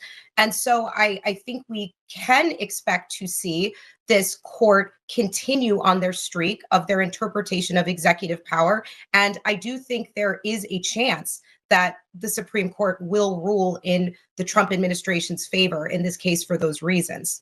Jennifer Rogers, our legal analyst, is still with us. Jennifer, this was, as we noted, the first U.S. Supreme Court test of the second Trump administration. So how should we read into this for future cases? What do you think? Well, it's really hard to say. I mean, as Steve was just saying, this is a unique case, and the circumstances of this case won't necessarily hold over to some others. That's probably why the Trump administration wanted to take it up first. So even if they win, I don't know that it tells us a lot. But I mean, a lot of cases are in the process of making their way up to the Supreme Court. So we may learn some things about the way the splits go with the justices on one side or the other. Maybe it'll give us a little bit of a clue, but of course, every case is different. So it will depend on the facts too. We're always looking for those clues. Everyone, thank you very, very much. Thank you for tuning into the live show. You know what time it is. It is your boy, Genesis. Double tap your screen, subscribe to the channel. Everybody has something to say. I get it. But give flowers to who deserves it. Just like Mark Levin. Just like Mark Levin, he deserves his flowers. And we're going to listen to Mark Levin right now at CPAC. Of course, this is in live because this happened, I think, earlier yesterday.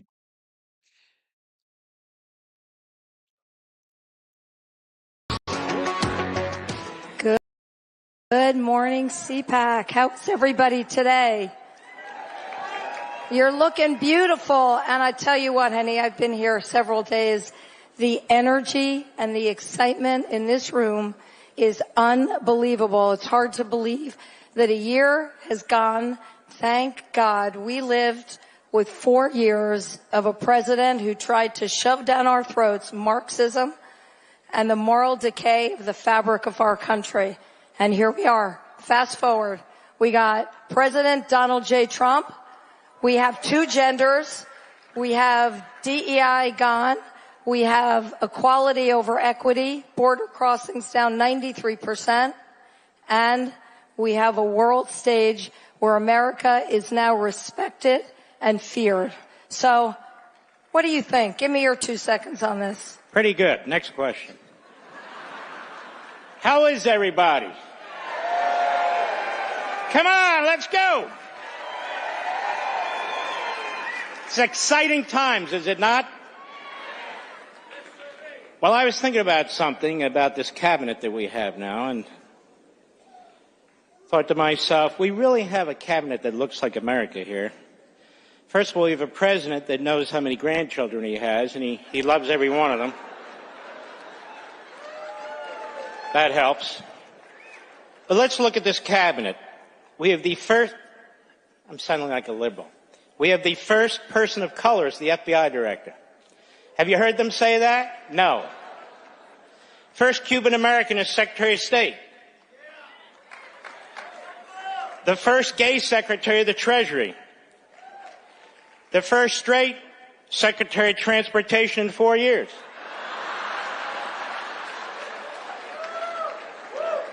We have one of the highest ranking African Americans, Elon Musk.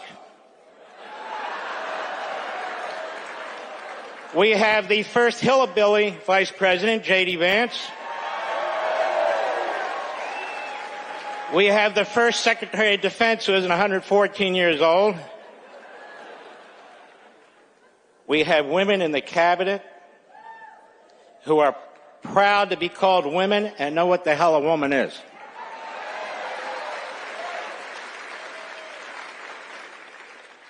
And then there's Donald Trump, who's on course of being the greatest president, if not modern history, all history. Look what he's done in 4 weeks. Bravo, bravo. Give a round of applause. And one other thing about Donald Trump. I told Donald Trump this at a Hanukkah party a few years ago. He's the greatest friend Israel's ever had. And so are you, by the way. And I want to thank you for that. He's the greatest friend Jews have ever had, so we have the first Jewish president in American history, too. Looks like America, that cabinet. So speaking of that, first of all, I want to do a real sincere shout out to Mercy and Max Schlapp, because their steadfast support of Israel is seen throughout this conference and day in and day out at CPAC. So we really need to thank them for that. It's really, really huge. You know, there used to be a time that depravity, murder, brutality was not acceptable to either party, when Republicans and Democrats alike were determined to eradicate the enemy. But here we are after an October 7, where we really learned what today's Democrat Party is. It's the Republican Party, it's conservatives, it's Jews, it's Christians who really care about what's going on in Israel and are appalled at the heinous acts that happened on October 7th. It's the Republicans, it's the conservatives, it's Donald J. Trump who have said Israel must conquer, Israel must win, Israel must do what it needs to do, not just to defend, but to go on offense and get rid of the enemy. So I just want to remind everybody that a year ago I interviewed the father of a hostage victim at that time, Sagid Dekelhen, and here we are a year later. He's out. But honey, I want you to talk about what we saw the other day with 4 bodies coming out of Israel, and the joy that was exhibited by the Palestinians in Gaza as these coffins were shown. These bastards must be eradicated. It's that simple. You don't take a 9-month-old baby and a 4-year-old little boy and their mother and torture them, strangle those kids with your bare hands, chop up their bodies so nobody they think will notice. Remember when that mother was being pulled with her kids and she knew the people doing this are subhumans. They are rabid. They're not animals. Animals don't do this. Donald Trump knows this. These are the same people who attacked us on 9/11.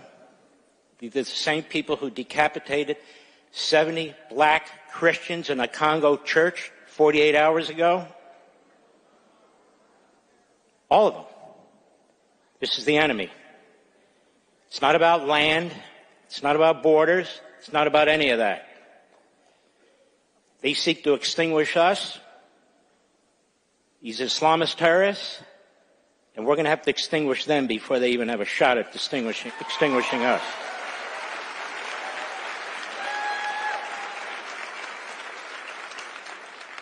Another thing. Constitutional crisis. Give me a break. The Democrat Party that hates the founders, that is pushing CRT, the 1619 Project, that tells us the Constitution's too old and too white. The Democrat Party that doesn't believe in the First, Second, Fifth, Sixth, Ninth, 10th, 14th Amendments. The Democrat Party that doesn't believe in separation of powers. We don't need lectures from them about the Constitution of the United States. That's number one. Number two, you activist judges, which are basically slip and fall, ambulance chasing lawyers in black robes. That's what they are. You either act like judges or get the hell off the bench.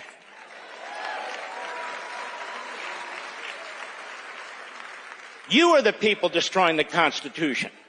The President of the United States has a right to make personnel decisions. He has a right to make budget decisions. He has a right to restructure the bureaucracy. You know, I happen to have here a copy of the Constitution. Not that you need it. I mean, you really do pretty much. This little baby sticks with me all the time. And let me tell you something. You know how many federal district judges are in this Constitution? None. They're created by Congress. That's right. So Congress has the power to make decisions over the executive branch. I thought it was separation of powers. Judges have the power to tell the CDC what to put on their website? How's that separation of powers? We have a big problem in this country.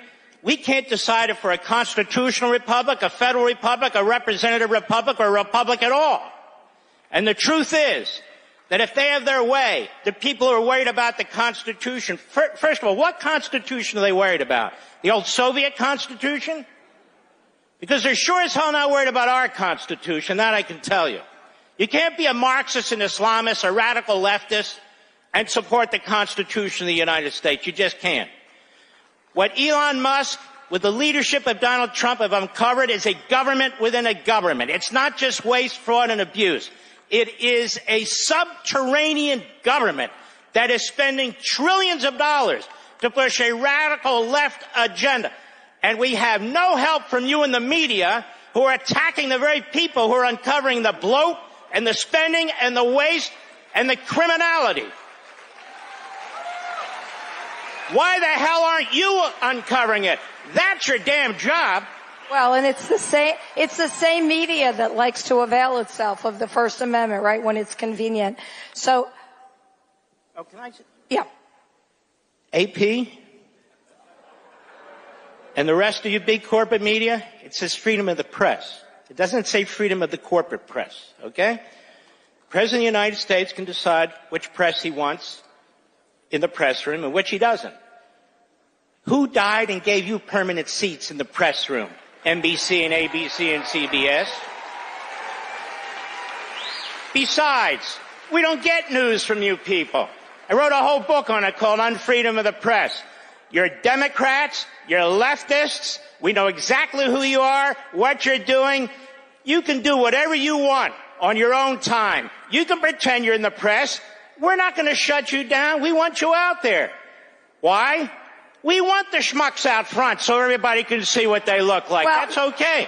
And not only that, what happened on November 5th? I mean, November 5th proved that the American people are not fooled by the people back there, and they know and they're able to find the truth because Americans are smart and they know American values, they know right from wrong, and no media is going to change that. So, look, we don't have a lot of time. By the way, I know I can't stop. No, but wait. I'm going to let you say something, but I do want to, I need you to reserve, because remember, I'm the boss here. I'm the boss. 30 seconds. I need you to reserve time to talk about the misnomer that is birthright citizenship. I will deal with that. Takes about 14 seconds. But No. You know, the media are funny, aren't they? They lied about Joe Biden. They didn't care. They didn't have any press conferences. And now they're worried about a seat at the table. They're worried about a seat for what? Let me tell you something in the media. Do we agree that Abraham Lincoln was a fantastic president? Yes. He was a great president. He shut down 200 newspapers. Donald Trump hasn't shut down anything.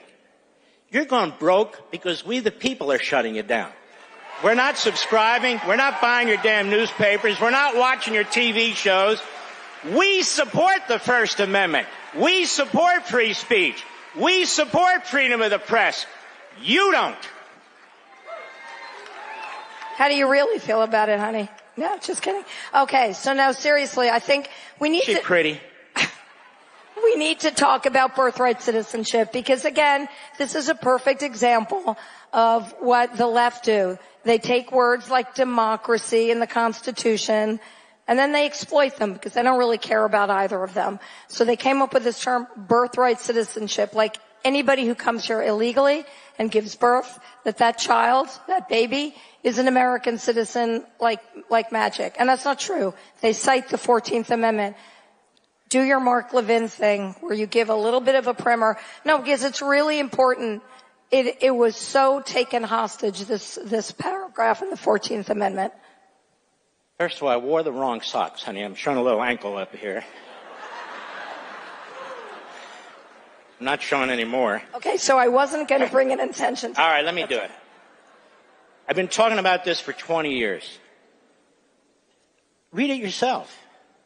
Where's the phrase birthright citizenship in the Constitution? It's right next to abortion. It doesn't exist. So they have this invisible pen, where they write these things in. The 14th Amendment was passed like the 13th and the 15th because of slavery and the Civil War. And the country came together and said, we must, in the Constitution, fix this. We must give equal rights to human beings who have been held as slaves and are now free.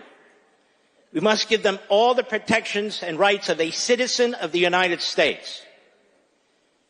Jurisdiction thereof meant the black slaves who were now free were in the jurisdiction of the United States, and all the rights and privileges, including equality and all the rest, would apply to them. It was written by Republican senators. The 14th Amendment was based, this aspect of it, based on the 1866 Civil Rights Act, the first Civil Rights Act. Andrew Johnson, who was then president after the assassination of Lincoln, was a Democrat. He refused to sign that civil rights bill. So they overrode him and they said, we need to enshrine this in the Constitution of the United States. That provision applied to black people who were freed from slavery and were still being abused in the old Confederacy. And that amendment was passed by 3/4 of the state legislatures, including southern states that were told, if you don't vote for this, you're not coming back into the Union. We know what they meant. The author of the 14th Amendment specifically rejected the idea of aliens, specifically. In fact, they rejected the idea of what they called Indians, because they had separate countries at the time, or at least it was viewed that way. So they were excluded. Underscoring the fact that you had to be a United States citizen and understood to be. So people who write that, all of a sudden, now it's interpreted to mean, if you come into the United States illegally and you have a baby, that's a citizen, that baby? There is literally no language to back it up, no legislative history to back it up, no history whatsoever to back it up, and yet I suspect the courts are going to give the birthright citizenship crowd what they want. And they'll mention some 1898 decision involving a Chinese couple. It still didn't apply to illegal aliens. So illegal aliens have no constitutional basis, but I will just warn you about this. Hollywood John Roberts, that's what I call him because he's worried about the press. I don't think he, and I don't think his new best friend Barrett, will do the right thing. I think they'll join the three, I can't say women because she wouldn't say women, They won't join. That's okay. You can say it. Go for it. Two of the non-males and one of the males. I think that's a 5 that worries me. But just understand, your Constitution does not provide for birthright citizenship. Period. So I just want to add one little fine point, because you said a lot. You said a lot there. You notice how it's the Republican Party that consistently has been the champion of equality and the rights of black people throughout history. Every major civil rights bill, starting in 1866 through the 50s with Eisenhower, the 60s, the Republicans either wrote it, sponsored it, or they had supermajorities to get them passed. Never forget, the Democrat Party is the party of slavery, segregation, eugenics, Jim Crow. Now they're the party of Marxism, Islamism, and anti-constitutionalism. That's a fact. And it was Woodrow. There you have it. The legendary Mark Levin. Thank you for tuning into the live show, ladies and gentlemen. You guys are the best. We're going to do one more, and then I will be back here in the next 40 minutes.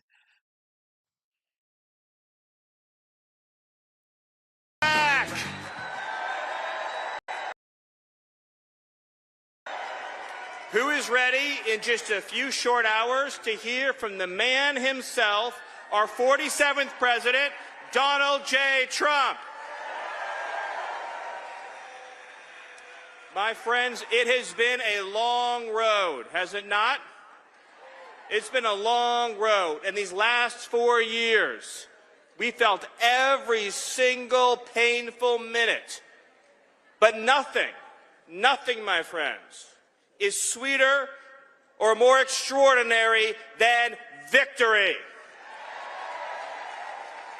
Who here has enjoyed the last 30 days of America's new golden age?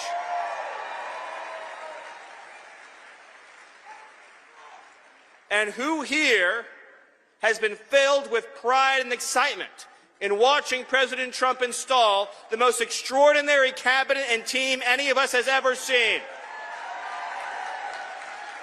Our new Secretary of Defense, Pete Hegseth.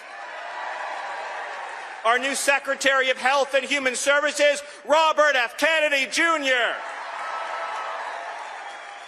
Secretary of Homeland Security, Kristi Noem. Secretary of State, Marco Rubio.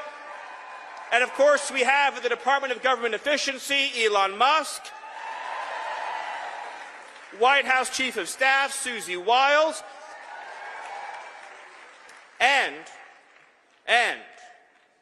perhaps the most exciting of all is the fact that every single day, the entire White House staff, the entire administration, the entire cabinet, on behalf of President Trump and his extraordinary leadership, is getting the lies out of our schools, the men out of women's sports, the poison out of our foods, the woke out of our military, the predators off our streets, and the illegal aliens the hell out of our country.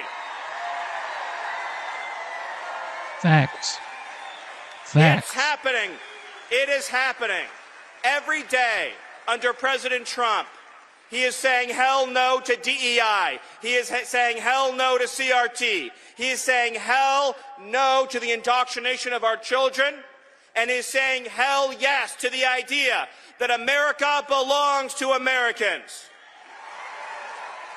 A historic slate of executive orders have been issued by President Trump to reclaim control of this government, to reclaim control of our destiny, to reclaim control of our future, and to restore the idea that under a democracy, the entire federal bureaucracy works for President Trump and not the other way around. He is the elected head of our government. And to all the people in the media, all the people on the radical left, all the people in the Democratic Party screaming about democracy, Donald Trump is the one who is saving democracy. Donald Trump is the one who is saving our Constitution. Donald Trump is the one who is saving America. And any federal bureaucrat who defies the lawful orders of this president will be fired. President Trump will ensure that whether you work at the FBI, whether you work at the CIA, whether you work at the Department of Homeland Security, the Department of Justice, the Department of Health and Human Services, career civil servants, also known as bureaucrats, work for the American people, and they work for the president the American people elected. They do not set their own agenda. They do not write their own rules. They do not work for themselves. They work for each and every one of you. You pay their salaries. You pay for the buildings they work in. You pay for every single thing they do. And if they are not following the laws, the Constitution, and the President of the United States, then they will find a new career.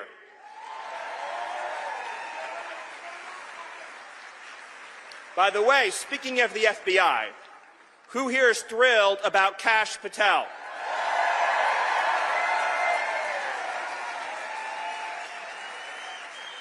Let us not forget what President Trump endured in order to get to this point, to climb to the top of that Everest summit. Let us not forget what this whole movement has endured to reach this glorious day. 8 long years of weaponized government, the Russia hoax, the Ukraine hoax, one lie after another, one fraudulent impeachment after another, one hoax, one smear. Government weaponized at every level against democracy. Government weaponized at every level against the people. Democrat prosecutors, Democrat attorneys general, Democrat careers using their power to try to sabotage the democracy of this country, to try to keep President Trump off the ballot, to try to throw President Trump in jail, to try to arrest his aides and his supporters. An authoritarian movement in this country that has at every step tried to stop the workings of our democracy. And President Trump, on a field in Pennsylvania, nearly lost his life. And a few weeks later, another assassination plot. And let me ask you this question. When the lawsuits came against President Trump, when the lawfare came against President Trump, when the weaponized law enforcement and intelligence community came against President Trump, and when the bullets came against President Trump, did he falter? Did he back down? Did he yield? Did he surrender? Did he waver? Or did he stand up tall and strong and raise his fist into the air and say 3 immortal words, fight, fight, fight? Every day, that is what he is doing for you. He is fighting for your families. He is fighting for your children. He is fighting for your future. He is fighting for the fundamental idea that this country belongs not to the bureaucrats, not to the radical left communists, not to our foreign enemies, not to the criminal cartels, not to the criminal aliens. This country belongs to the law-abiding, patriotic, God-fearing American citizens. It belongs to the people in this room, and it belongs to the patriots watching at home today. I want you to know that every single morning President Trump wakes up and he thinks about you. And all day long, as he's signing executive orders, as he's meeting with world leaders, as he is orchestrating and directing the actions of this government, he is thinking about you and your future. President Trump's heart beats for the American people. President Trump's heart beats for the American Republic. And President Trump's heart is filled with nothing but love and loyalty for this republic. No president has done more in 30 days than President Trump has done. But we need you to stay in the fight. It is not enough to celebrate the victories we've achieved thus far. Every single day, we need, and President Trump, our president, needs you to be involved in pushing this agenda forward, promoting every single victory, every success, every agenda item, being involved at every level of politics to keep driving forward. You think they're just going to give us our country back? You think they're just going to roll over, move out of the way, stop their scheming and their lying? Or do you think we are going to have to be on top of it every single day, focused every single day, driving forward every single day with unrelenting focus and passion? Because God gave us this country. Our founding fathers fought and died for this country. Generations of Americans have sacrificed and bled for this country, and we are not going to let the radical left, the communists, and the America haters take our country. It's not going to happen. Not now, not ever. But it's going to take everyone in this room to stand with President Trump each and every day, to stand by his side every single day as President Trump boldly and bravely leads us into this golden age. And if you do that, I promise you, if you support this president and his leadership vision and his command and his inspiration, I promise you that if we follow President Trump, then this is what our future will look like. The best economy in history, the strongest border in history, the proudest and most patriotic children in history, and the single greatest future in history. And we will prove worthy of this moment. We will prove worthy of this period. We will prove worthy of this opportunity given to us by Almighty God. And I swear to you, and I promise you, and I pledge to you, it will all be worth it. And our children will grow up in a world where they can say, America is stronger, more incredible, more courageous, more united, more devoted, more committed, more incredible, more exceptional, prouder, and more amazing than it has ever been before, with the leadership and the vision and the drive of our President Donald J. Trump. So I ask you all to send a message right now to all the bureaucrats, to all the radical left commies, to the criminal aliens, the foreign gangs, the transnational terrorists, to everyone who threatens the future of this country. Do you stand with President Trump? Do you support President Trump? Do you believe in President Trump?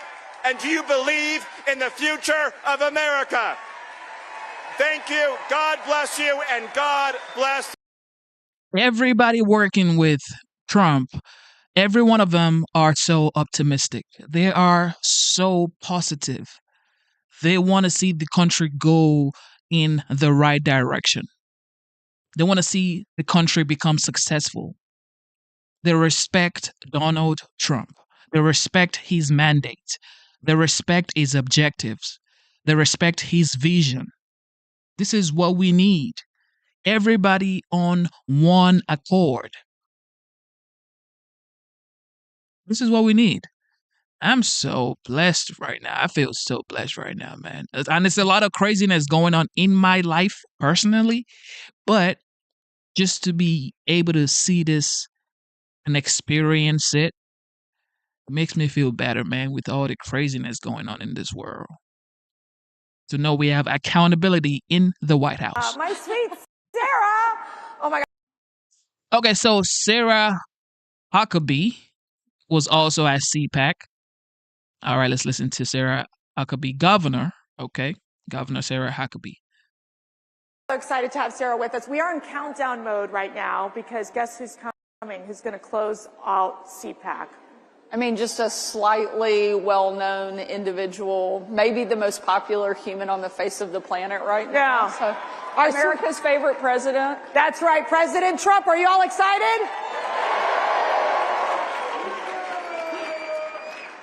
So this is such a blessing for me. Sarah and I worked together at the White House for several years, and I mean, Sarah, seriously, what you have accomplished is amazing. And we're so proud of you. Thank you. Just to start right there. We were trying to raise our kids during that time. Trying being the key word there. We were trying to raise our kids, and somehow they turned out amazing. Yeah. Which says a lot, really, truly. They were all in the backstage. Sarah brought her daughter Scarlett with my girls, and they were doing the whole posing of taking pictures together. We're like, this is the next generation of leadership, seriously. But let's get to it. Okay, so you were at the National Governors Association dinner, and President Trump had this interesting exchange with the governor from Maine. We're all in the family here. Tell us what happened. Well, I think it was classic Donald Trump. If he doesn't like something, He's going to call it out. I think it's one of the things that has made him so incredibly popular. And one of the reasons he's been able to get so much done is because he doesn't care who's in the room, what it looks like. He's going to tell you exactly what he thinks in that moment. And that's what he did. And frankly, he's on the right side.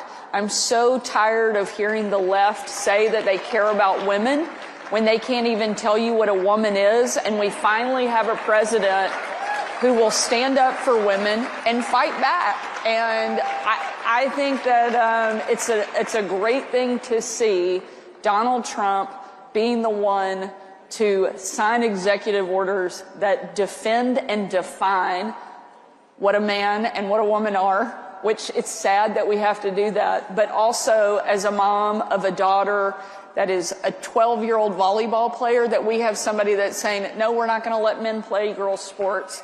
And Donald Trump is doing that, and I think he's right to call people out who are on the wrong side. So we have a rating system that we rate at CPAC, all the state legislatures, all the governors, all the federal legislators as well. Governor Sanders has ranked the top conservative governor in America. The top, #1. And I know partly is because we're related, but no. But Sarah, tell us about, you're in the middle of the legislative session. You have so much going on. You've been in office now. And what are you planning to accomplish this legislative session? What do you think the people of Arkansas really want and what they're focused on? We're working on that, and the President Trump is very quick to remind us on that every time I see him. But what we've really focused on is bringing conservative principles back, and everything from opening up universal school choice. We were one of the first states in the country to do that. Starting next semester, every single student in Arkansas will be able to choose where they go to school, and their parents will be empowered to make that decision. And I'm really proud we were one of the leaders of that. We've cut taxes 3 times in the state of Arkansas in just 2 years, now making us competitive with every other state in the region. We are getting indoctrination not just out of our K through 12, but also out of higher education. And we don't care if you're tenured or not. That is one of the big pieces of legislation that we have going through this cycle. We're also removing cell phones from the classroom, and I signed legislation this week. Bell to bell, no cell, and really proud of what we're doing for young people, for parents, for families, and we're going to continue fighting and making Arkansas the most conservative state in the country. And people are moving in. It is becoming a popular destination. I mean, walk us through why your state, and you know, we always talk about these federal elections, and obviously having President Trump in office is such a critical win. But these states are just as critical as well, because we meet people from California who talk about how horrific it is to live under Democrat oppression. Let's just call it what it is. And here we have a perfect example of what you're doing in Arkansas to be that blueprint for other states. What's your advice to other governors, especially Republican governors, that are trying to do the same? And we talk about conservative principles, but these are American principles of being pro-family, pro-economic prosperity, pro-safety. Well, one of the big differences now is we actually have a partner in the White House instead of somebody we have to fight every single day.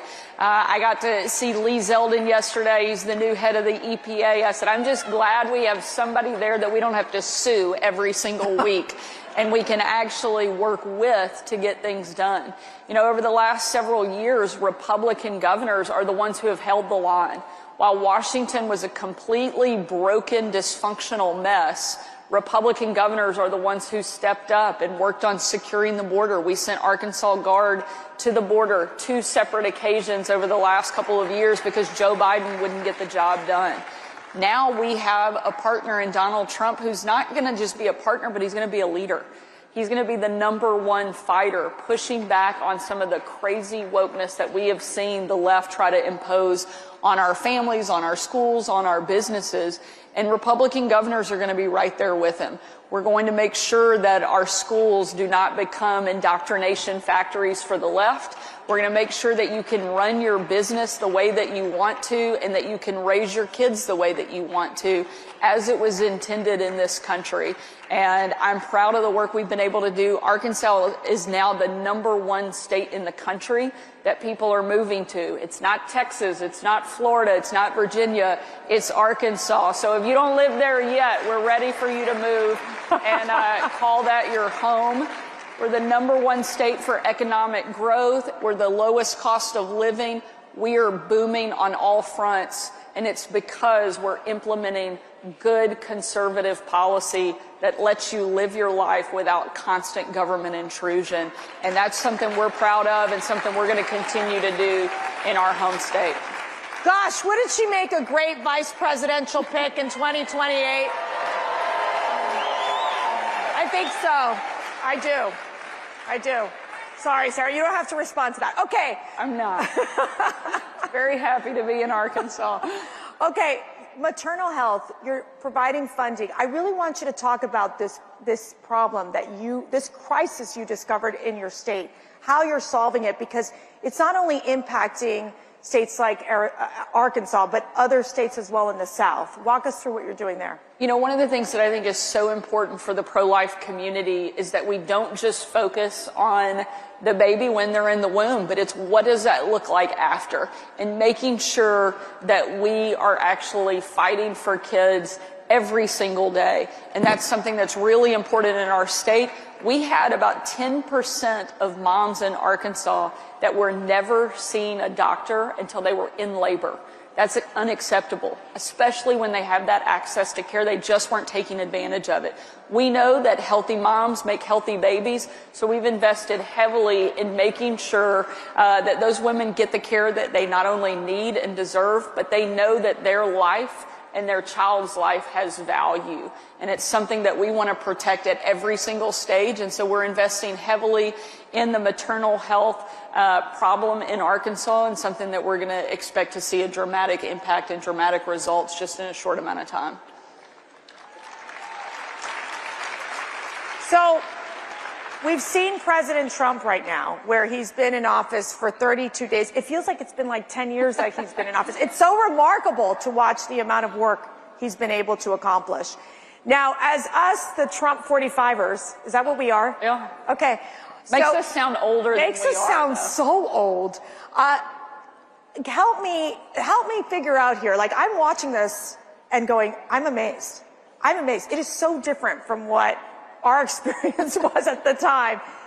Give us that comparison of what you're seeing, and also what advice you're giving to this next administration right now. Look, I can't say enough good things about the president and his team and what they're doing. You know, we used to joke that you aged in dog years during the first administration because it was like 7 at a time. And so we haven't aged, not a bit. Well, we didn't, but it was the most intense, most, I think, polarizing, difficult time that we've seen probably in political history in a very long time during Trump's first administration. Nobody expected him to win. And when he did, they weren't happy that he was here. Then they saw what life was like under a Trump administration, and they had a chance to see what life was like without Trump in the White House, and they didn't like it very much. And so now that he's back, people want to see him doing exactly what he talked about on the campaign trail. They want a strong economy. They want somebody who will secure the border. They want somebody who's going to take China on. He was the first president in my lifetime that actually called China out and is holding their feet to the fire. I was the first governor in the country to kick China out of our state, off of our farmland, and impose a fine on them. We know that's popular. And it was because of Donald Trump that we were empowered to take those type of strong actions. We have a president who's going to make our allies actually respect us and our enemies fear us. It's a total opposite of what we saw over the course of the last 4 years. You know, you joke at the speed of which Trump is moving. They always have heard the moniker that we wish that government could move at the speed of business. Well, he's redefining that all over again. There's the speed of government, there's the speed of business, and now there's the speed of Trump, which is unlike anything I've ever seen. And he's doing so much so fast, they don't even know how or where to attack him this time. Yeah. And so I hope that he can keep up this pace. I've never seen anybody with the level of energy that he has. As you know well, it was not surprising that we could get a phone call from the president at midnight, 1 a.m., asking us to do a laundry list of things and then calling us back a couple of hours later at 4 or 5 in the morning and saying, "Did you get all that done?" I'm like, "No, I didn't." But he doesn't sleep. He doesn't expect anybody else to sleep either. And he's almost twice my age and he has twice my energy. But it's because he loves this country. And he did not need to run and take this job on, but America needed him to be willing to do it. And anyone else that would have gone through the level of intense criticism and the attacks, 2 assassination attempts on his life, would have given up. But this is a president who I think that only emboldens him more. The more they come after him, the stronger and tougher he gets, and the more he comes back ready to deliver for the American people. And I love getting to see him with this mandate and with this level of excitement for his presidency, because he deserved it the first time and he didn't get it. And now he's getting it and he's winning, and because he is, America's winning. So I love always getting the insider information. So there would be times, this is so funny, we'd literally our first meeting was like 7 o'clock in the morning. I can't even remember. It was so early in the morning. We're half asleep, and before you know it, they'll be like, President Trump had tweeted something out at 2 or 3 o'clock in the morning. So we would all look at Sarah and we'd be like, "Okay, Sarah, this is what he said.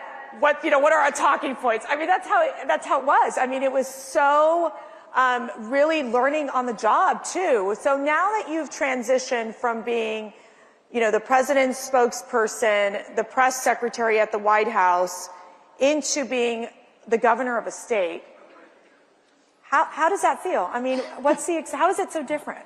It's really different when you're the one sitting in the chair and it's your name on the paper to sign legislation or an executive order.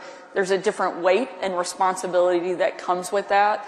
But I could not be more thankful for the experience that I had in the White House, because I learned so much from the president.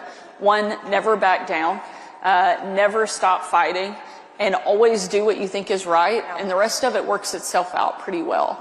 And that experience, I think, gave me such great perspective. And one of the most important things and takeaways was that I didn't need the outsiders to define me. In those moments, the most difficult days that we had in the White House, of which there were many, we didn't need the outside world to define us. We had a creator who had already done that, who had given my life meaning and purpose. Amen. And my job is to believe that and try to live up to the path that he laid for me.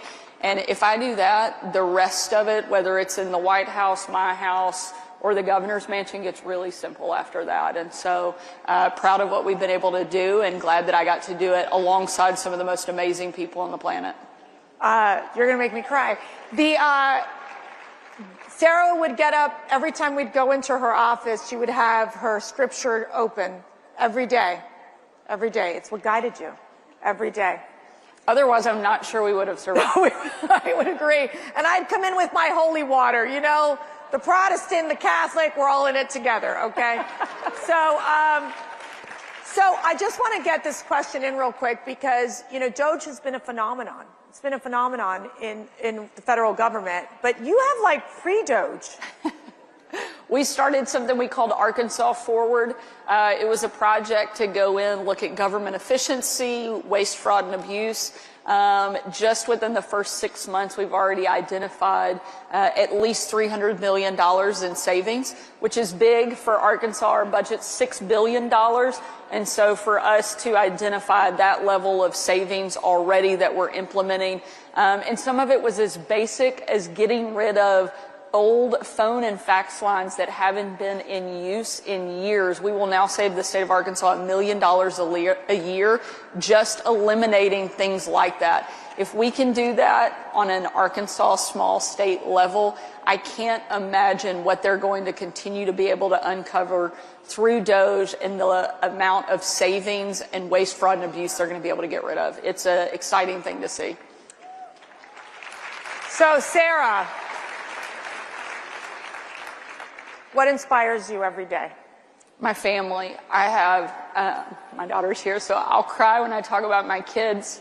I have the three most amazing kids, Scarlett, Huck, George. They're 12, 11, and 9. My husband is incredible. He has the patience of Job because he is married to me. And I know I'm not an easy personality, so you're easier than you think. You're wonderful to work with. But I have an incredible family that loves me no matter what, and my kids are perfect reminders of everything that's at stake, everything that's matters and is important in the job that I do.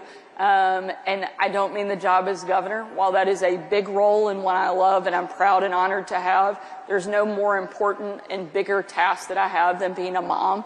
And so I take that really serious and trying to do the best I can to deliver for my kids. So my call to action to you all is that you pray for Governor Sanders and her family, because it's really hard to raise a family, be in the public eye, and do the incredible work that you do. And what is your call to action to our CPAC family? To keep fighting. Without you showing up and cheering and championing not just the people that are running for office, but more importantly, what they stand for. Find people who love this country as much as you do, support them with everything you can, and keep showing up, because it makes a difference. Because there are moments where you're running for office or you're in office and you think you're all by yourself and nobody is there. And so when you look out and you see a room of people like this who love America as much as you do, it is a great reminder to keep fighting and not to let the naysayers get you down. So keep showing up, keep doing what you're doing. Thank you so much for being here. Okay, we love our Governor Sarah Huckabee Sanders. Thank you for tuning in to the live show. You know what time it is. It is your boy, Genesis, the Governor, Sarah Huckabee Sanders. Doing amazing work in Arkansas. All right. With that being said,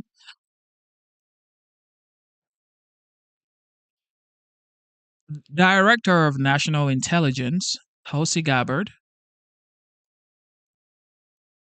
Tulsi Gabbard also had an interview with Lara Trump, who happens to now have her own show on Fox. But here is Lara Trump interviewing Tulsi Gabbard. I know this will be fun for sure.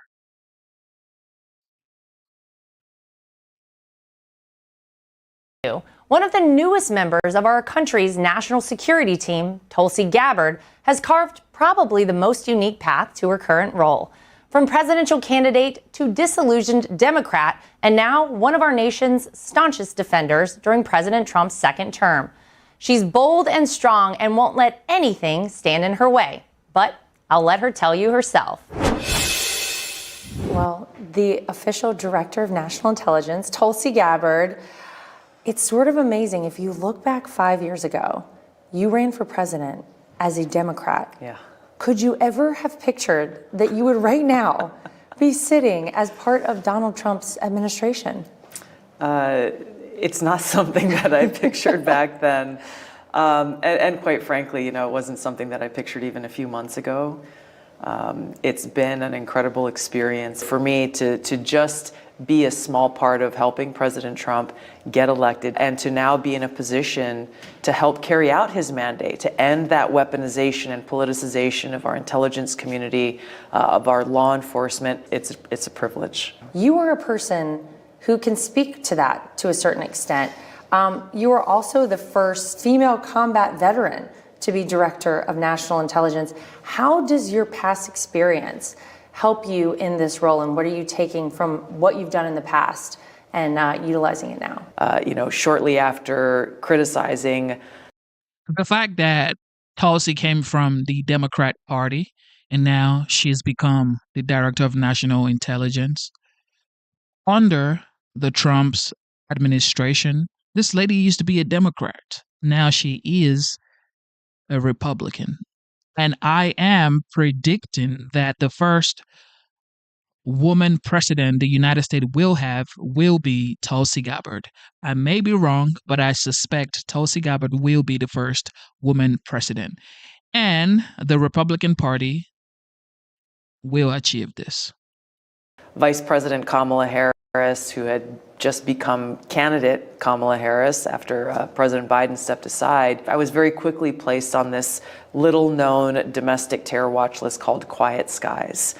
There's a long story I can tell you there about what that entailed with surveillance and federal air marshals being tasked with an active targeting package. It really speaks to how these institutions that exist to ensure the safety, security, and freedom of the American people being weaponized against the American people actually creates a greater national security risk. When we, the American people, cannot trust those who have the responsibility to keep us safe. There is a fine line, though, because I think people wonder, how can you ensure the safety of the American people but also protect their privacy and from government intrusion? It is a heavy responsibility, and it is the most essential one. For too long, as you know, we've seen people in positions of great power tell us that, oh, well, if we just violate your civil liberties and freedom a little bit, it's okay because we're trying to keep you safe. Unfortunately, we've seen this for decades, and the more our freedoms are eroded, the more the foundations of our democracy are eroded. So, a lot of people talk about national security or security threats, but there's two components of that leaders have to really uphold, which is, yes, there's such a thing as a threat to physical security, but the threat to our freedom and our liberty must be balanced right alongside that threat to our physical security. Just to go back a moment to your previous life as a Democrat, you had a very famous sort of viral moment in a presidential debate against Kamala Harris, where you kind of called her out. Senator Harris says she's proud of her record as a prosecutor and that she'll be a prosecutor president, but I'm deeply concerned about this record. She kept people in prison beyond their sentences to use them as cheap labor for the state of California, and she fought to keep cash bail system in place that impacts poor people in the worst kind of way. I think a lot of people look at that moment and they say, is that the moment that Tulsi Gabbard started to maybe change her view on things? Was that part of your political conversion, that moment? That whole experience of running for president in the Democratic primary in 2020 that really exposed the Democrat Party's focus on things that did not matter to the American people. I go back to 2016 when President Trump was elected, and how very quickly the Democrat Party leadership, the party that I once joined that fought for free speech, that stood up for civil liberties, a party that had many voices who called for peace instead of war, they very quickly flipped the script because now all they cared about was defeating Donald Trump and silencing those who supported him. And so the erosion, the shift in the Democratic Party ultimately made it so that I had to leave the Democrat Party It was completely unrecognizable from the party that I had joined over 20 years before. I think a lot of people watched that whole process and they said, these people have learned nothing. They are ranting and raving out there about transparency, about saving taxpayer dollars, about the American people actually understanding what is going on. I was with President Trump when I was sworn in the Oval Office, and something that he said that day really struck home, because he talked about needing to have people in our government who care. And so when I asked myself, how is it that the Democrat Party still hasn't heard the voices of the American people who are sick and tired of our taxpayer dollars being wasted? As it turns out, some of those taxpayer dollars are already being saved under Tulsi's tenure. So you were confirmed, and then 6 o'clock the next morning, you're on an airplane, and it's been rapid pace. Has there been anything that surprised you that you didn't expect so far? I mean, is DOJ involved in what you're doing? The ODNI itself is a pretty small organization compared to most other elements. But even in that small organization, getting rid of DEI saved American taxpayers roughly $20 million. Wow. Literally with the stroke of President Trump's pen. Just in my organization alone is a great thing, and we're excited to be able to uncover more. Yeah, we'll take that for sure. Now, solidly on President Trump's team, she's making clear common sense is making a comeback. Joe Biden once said that white supremacy was the single greatest terrorist threat to our homeland. What do you feel is the greatest threat to the American people's safety? We look at the last 4 years of open borders, where we had tens of millions of people come across our borders, many of whom we don't know who they are or what their intentions are. And very specifically, the threat of radical Islamist terrorism here within our country is higher than it's ever been before, not only because of President Biden's open borders, but because of his and his administration's fear of being called Islamophobes. They took their attention and our resources away from that threat and once again pointed it at our fellow Americans. What do you feel like whenever history looks back on Tulsi Gabbard as our Director of National Intelligence? What do you hope is written in the history books? That I will have made an impact on rebuilding the trust that the American people deserve to have in these institutions that exist to serve the people. There are a lot of great Americans. Bringing that focus back as Director of National Intelligence is the heart of the impact that I hope to be able to make. We appreciate DNI Gabbard for taking. So whether you like it or not, you have patriots who are actually ready to commit their lives, their energy, their time to making America strong, healthy, great, and affordable again. You gotta give these people their flowers, man. All right, ladies and gentlemen, you guys are the best. If you haven't subscribed to the channel, subscribe to the channel. My name is Genesis. I am a common sense human being, and I believe in God, believe in life, I believe in family, and instead of looking for perfection, seek for consistency. Never give up on yourself, never give up on your dreams, never give up on God. Believe in yourself, believe in your dreams, and believe in Almighty God. All right, I love you guys.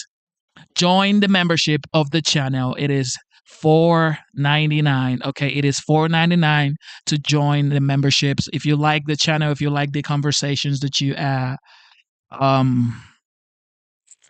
are having in the comment section. All right, I love you guys. You guys are the best. Thank you, thank you, thank you, thank you, thank you. I will be back here in like 45 minutes, and we're gonna do a throwback. But I'm not gonna tell you what throwback it is. But I will be back here in 45 minutes. We're going to do a throwback, and we're going to do another stream for about 4 hours, but, or maybe 3 hours. But, yes, I have to go. Do not forget to subscribe, okay? Thank you, thank you, thank you. God is the greatest. And thank you to the veterans in the chat. Thank you to the veterans now watching all over the United States. Thank you to the active military members. You guys are the best. You keep the homeland safe. God bless you. Thank you. You are very well appreciated. And thank you to everybody for tuning in. Thank you to the moderators. It is free speech. You might get timed out, but you rarely never get blocked or banned, because I am the only person that can actually ban you or block you. And I really never block anybody except you're like, bot. And if you get blocked, you never really come back out of being blocked. Okay. So thank you. God bless you. I love you guys. And I will be back here. Do not forget to subscribe. See you soon.